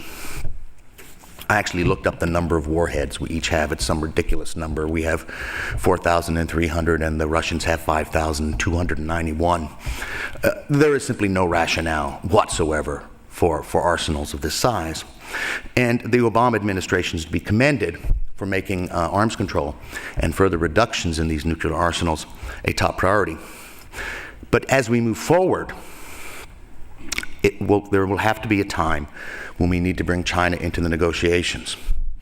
Now, that point is, in a practical sense, is probably not feasible until the US and Russian arsenals are really slashed, perhaps to the level of 500 warheads each, at which point it might make sense to bring the Chinese in.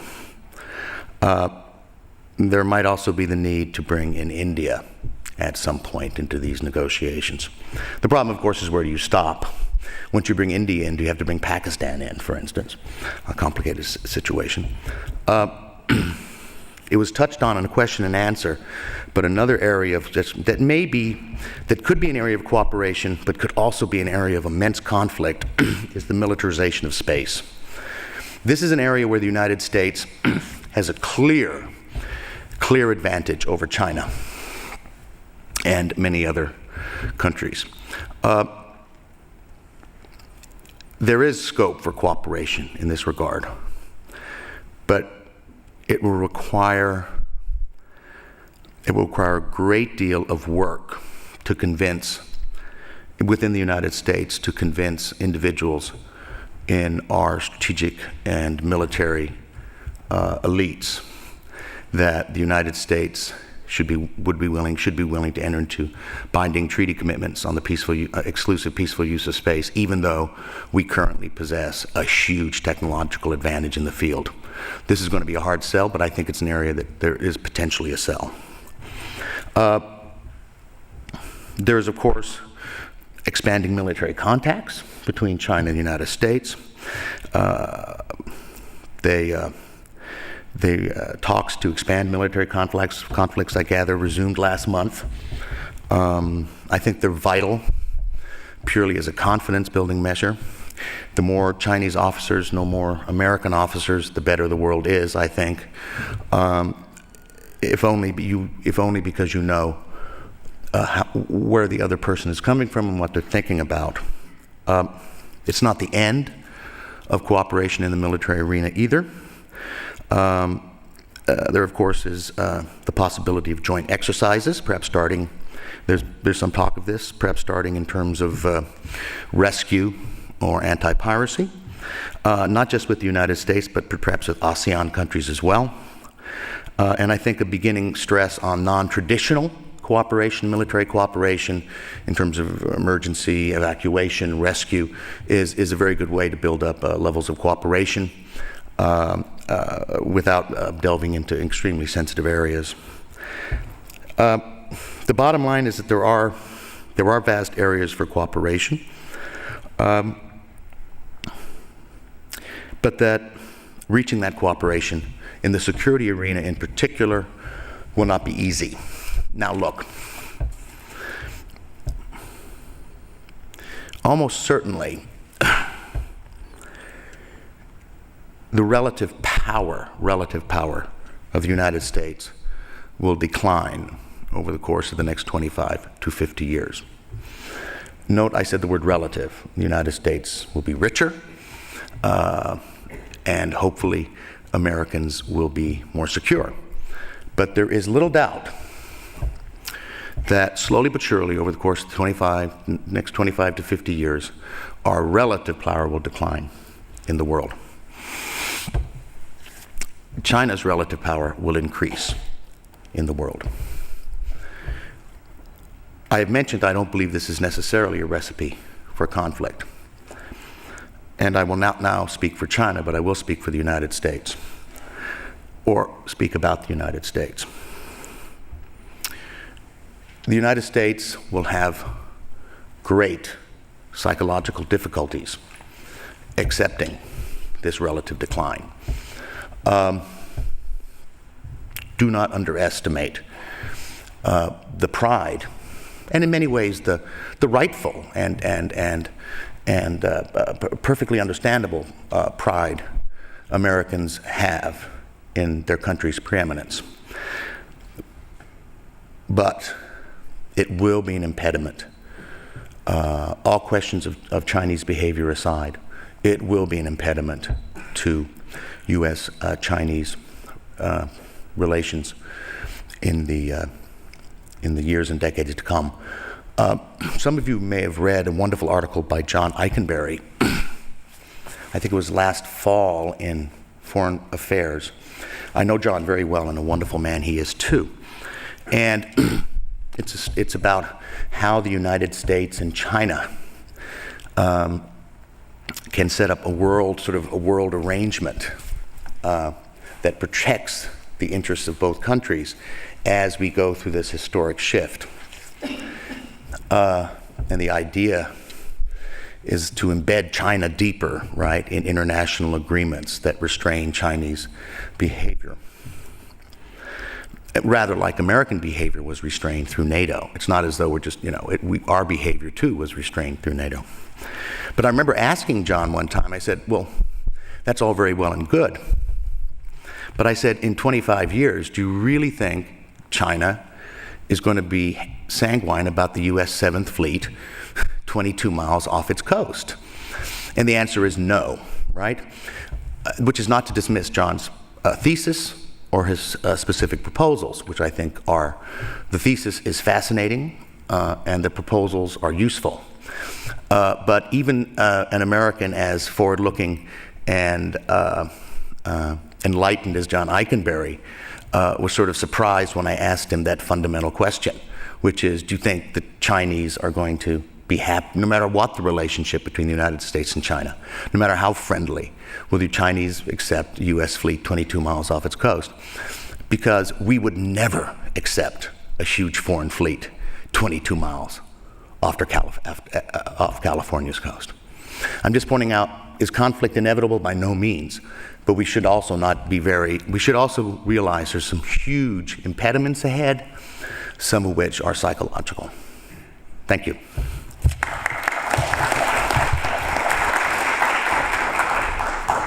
So let me first ask our respective speakers if they have any comments before we open it up to the audience. Okay, so anybody in the audience have a question they'd like to ask the speakers?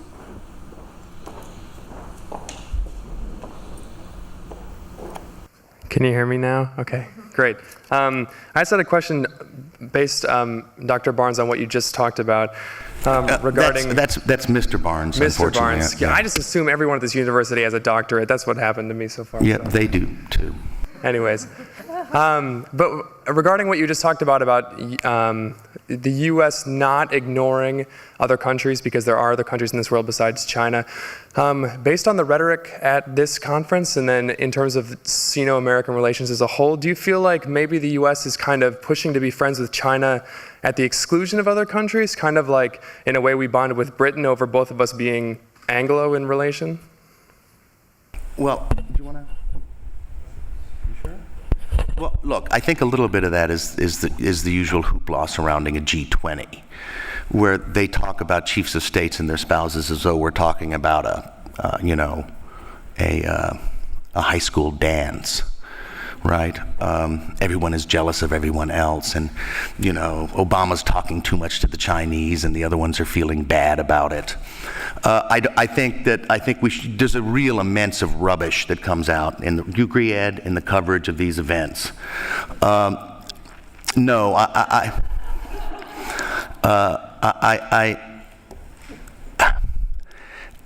do think countries, particularly countries like India, are rightfully interested in closer relations between the United States and China.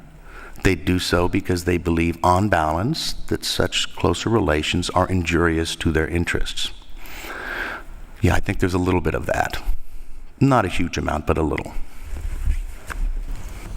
Well, let me add to that, that when you look at the problems that both countries face and the challenges that both countries face, and again, just thinking about the 30-year relationship and moving forward, I just think there's just so much more of a commonality of interest today. And Ambassador Regent and I, the last time we were in China, Ambassador Regent had this funny comment that I thought summed it up in a sort of more poetical way. He was commenting that everywhere he went in both Shanghai and Beijing, he saw lots and lots of Chinese standing in line to eat American food. And he found that very comical because here in America, no matter how small a community you have all across the country, whether you're in the Midwest or East Coast or West Coast, every small town has Chinese restaurants. And what was it about Americans loving Chinese food and Chinese loving American cuisine when both cuisines are completely dissimilar? Right? I mean, what a funny thing if you just think about how dissimilar the two cuisines are. And we laughed because we had a session in Shanghai with the Shanghai Association for Social Sciences, and we have a very famous professor here at Rice who's studied the city of Houston for 30 years, and apparently SAS has a professor who has studied the city of Shanghai for, say, 25 years, and they made a presentation about demographic trends and social habits in their respective cities, and we could have just transposed it, and it could have been the same presentation. And so I really do think that there are this commonality. Obviously, there are very different problems, but the United States also has problems of the sort of declining aspiration of the urban poor and the middle class in the United States that we have to cope with, and look at globalization through that lens as well. So I think that even in the areas where maybe in the past we might have considered there was more differences, there's probably more similarities today. And I think that those similarities of thinking about what are the problems moving forward make it a very compelling relationship for diplomacy and partner for diplomacy. And I think the Secretary really sums it up when he says that it really is a question of managing differences, because if you look at places like Sudan and North Korea and some of these bigger challenges, there is a potential to get derailed because we don't really see those things from the same prism or perspective, and not put enough emphasis on the things that the two countries have in common.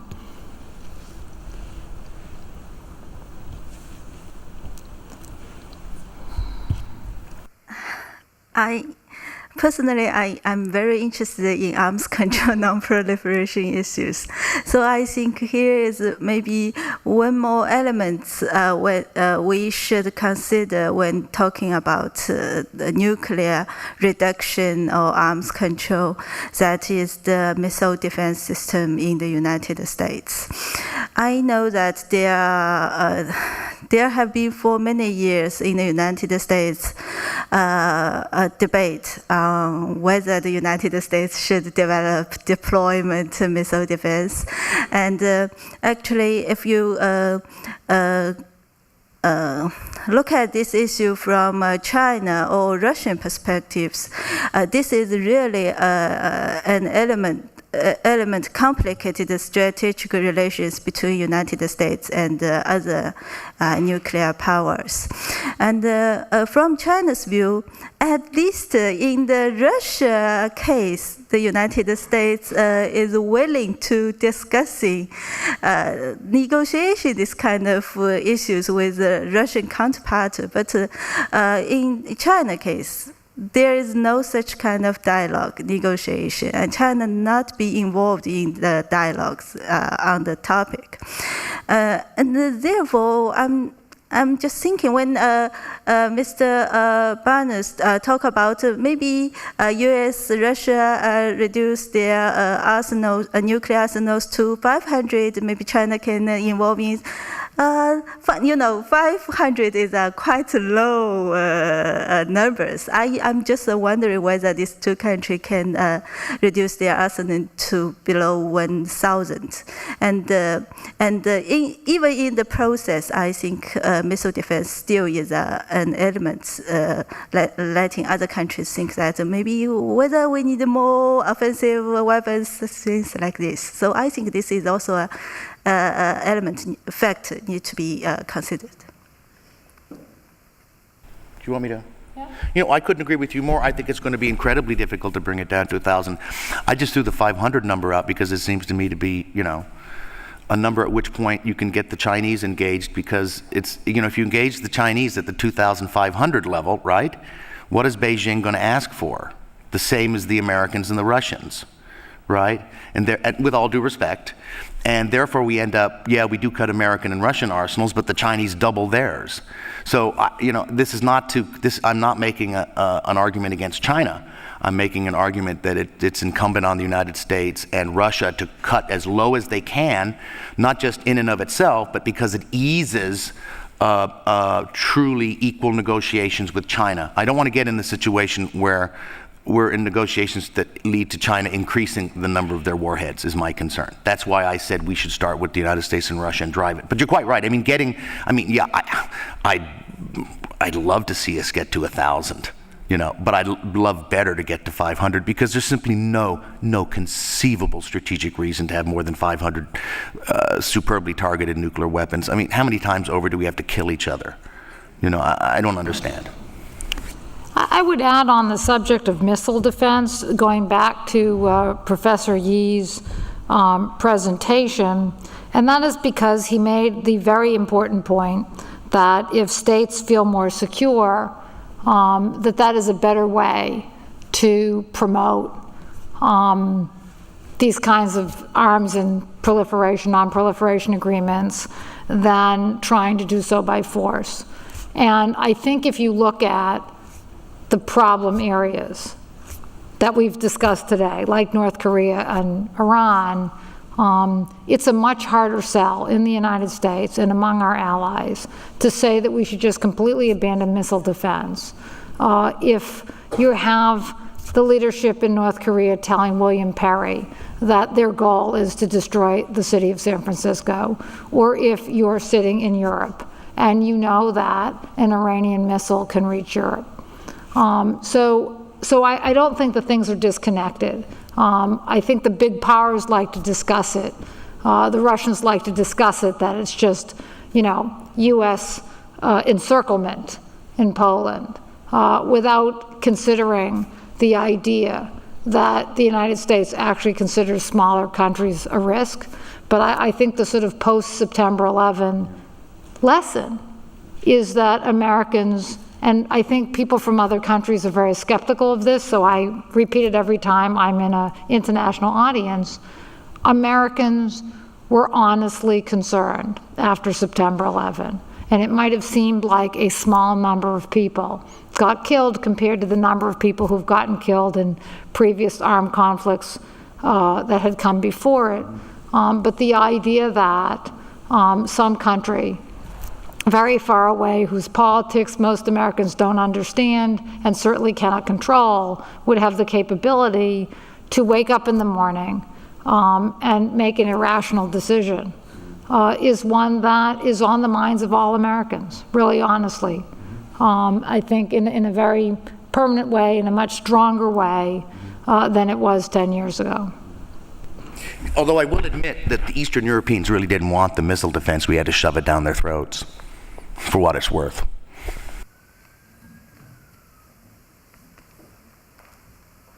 Well, Can I ask a question to follow up on Amy's statement? Sorry, is that not part of it? Yes? Well, your point about 9/11 being on every American's mind is very important. But what would be more important would be to wonder for ourselves what caused this fatal event. You see, what did we do wrong to have to face this kind of tragedy? Well, what did we do that brought us there? Well, look, I'll just make one. There's a wonderful quote by Reinhold Niebuhr, the great Protestant theologian that man there met one time, at least once. Yeah, and of course, Bill Martin. And I believe it's something like, just because your enemy is a devil, it does not mean you are an angel. And this is something I think we occasionally forgot in the wake of 9/11.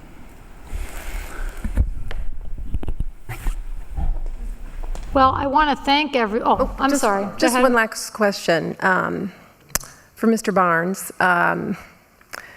I thought it was interesting that you brought up the psychological problems we will have as our preeminence diminishes. And I think that's very valid. I actually think the field of psychology could be used more greatly and applied, because I think there's a lot of family dynamics and things that happen that are being solved in psychological settings that we sometimes forget to apply to the larger human arena. I was wondering, when you say that, have you thought more deeply about what it's going to take here in America to help us through that process? Because I think it will be significant, and if we're to do it elegantly and in a way that doesn't stir up more problems and actually helps quell those that are in the world, I do think there needs to be a plan, and I just was wondering if you developed one. I'm not an expert on psychology, which you can find ample evidence in my personal life, which I will not share with you. But I don't know what. Even with the best of will, it's going to be difficult. And I'm not suggesting the United States is going to be eclipsed in any way. We're still going to be, in this easily the most powerful country in the world for a long time, but we're not going to be as dominant as we once were. The history indicates that most countries in that situation do not handle it well. Okay? The Brits got themselves in the Suez fiasco, the French with them. The French got themselves in the Indo-Chinese fiasco, trying to hold on. The country that was probably decreasing in relative power the fastest in 1914 was the Austro-Hungarian Empire. Its performance was not salutary. I'm not trying to write out a doomsday scenario here. But I'm not suggesting the United States is going to be eclipsed or anything like that. But it is. I don't know how you prepare people for it, because I'm just afraid that perceived slights will just lead to reckless behavior.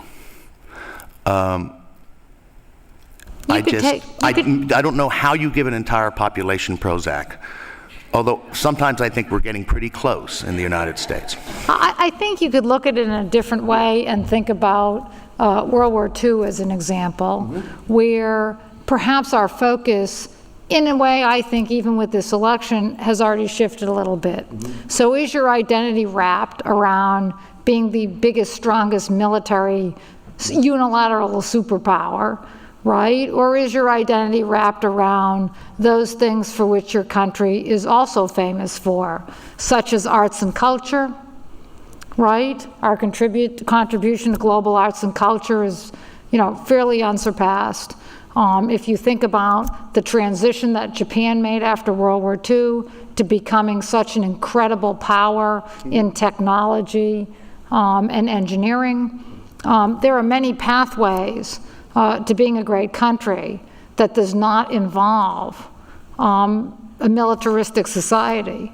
And I think that the response to the sort of last decade of American foreign policy has been that there is a vast segment of this population that would like to see this country turn in a different direction, even without the so-called, who are we crisis. I think there are people who are already moving in that psychology and thinking about themselves as being a leader in things like environment, right, the arts, and more positive global role. And I think that, in a way, the military prowess maybe is less important, or what might have been more catastrophic was to think of ourselves as being so incredibly shrewd and clever in developing financial products, and developing planned ways of unleashing growth in the global economy, and then to have to stare in the mirror and say, geez, maybe some of these ideas were not so good. Yeah.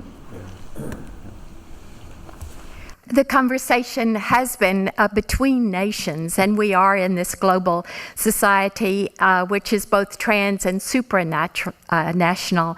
And to the extent that NGOs and coalitions of causes have also created another force that is not national, in the sense of ecology and viruses and information flow.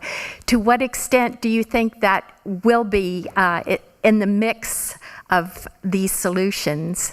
And is it just foolishly optimistic to think so? Do you find the pressure points being effective issue by issue?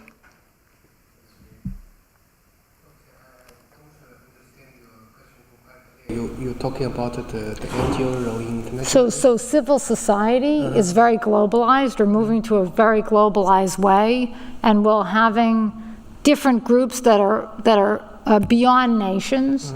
Will that affect the questions that we're talking about today? Yeah, sure. Talking about the civil society, we can see the two different trends. One is the supranational identities, and another one is supranational identities. Sometimes when the informational flows, the traffic, the communications, the people are getting more and more globalized. But on the other hand, when in the Middle East, when the people facing the threat of globalization, they tend to look inward to see their local identities, their ethnic belongings. So I think maybe for the security studies or for non-proliferations, this kind of non-state actors impose some kind of implications for the future studies. But its role may wear, and then there was no set theory to talking about that. Maybe it's a new phenomenon. I'm not an expert on that field. And very quick response to Mrs. Darajan's question about the 9/11. And when Americans always talk why they hate us, and when you visit a Middle East country, they always talk why the United States do harm to us. So that's a quite complicated and hard issue to talk. Different perceptions, different angles will produce different kind of results. So thank you. Okay, well, I want to thank you all for being with us here today. And we'll just have some closing remarks. I'd like to thank the panel again. Thank you much.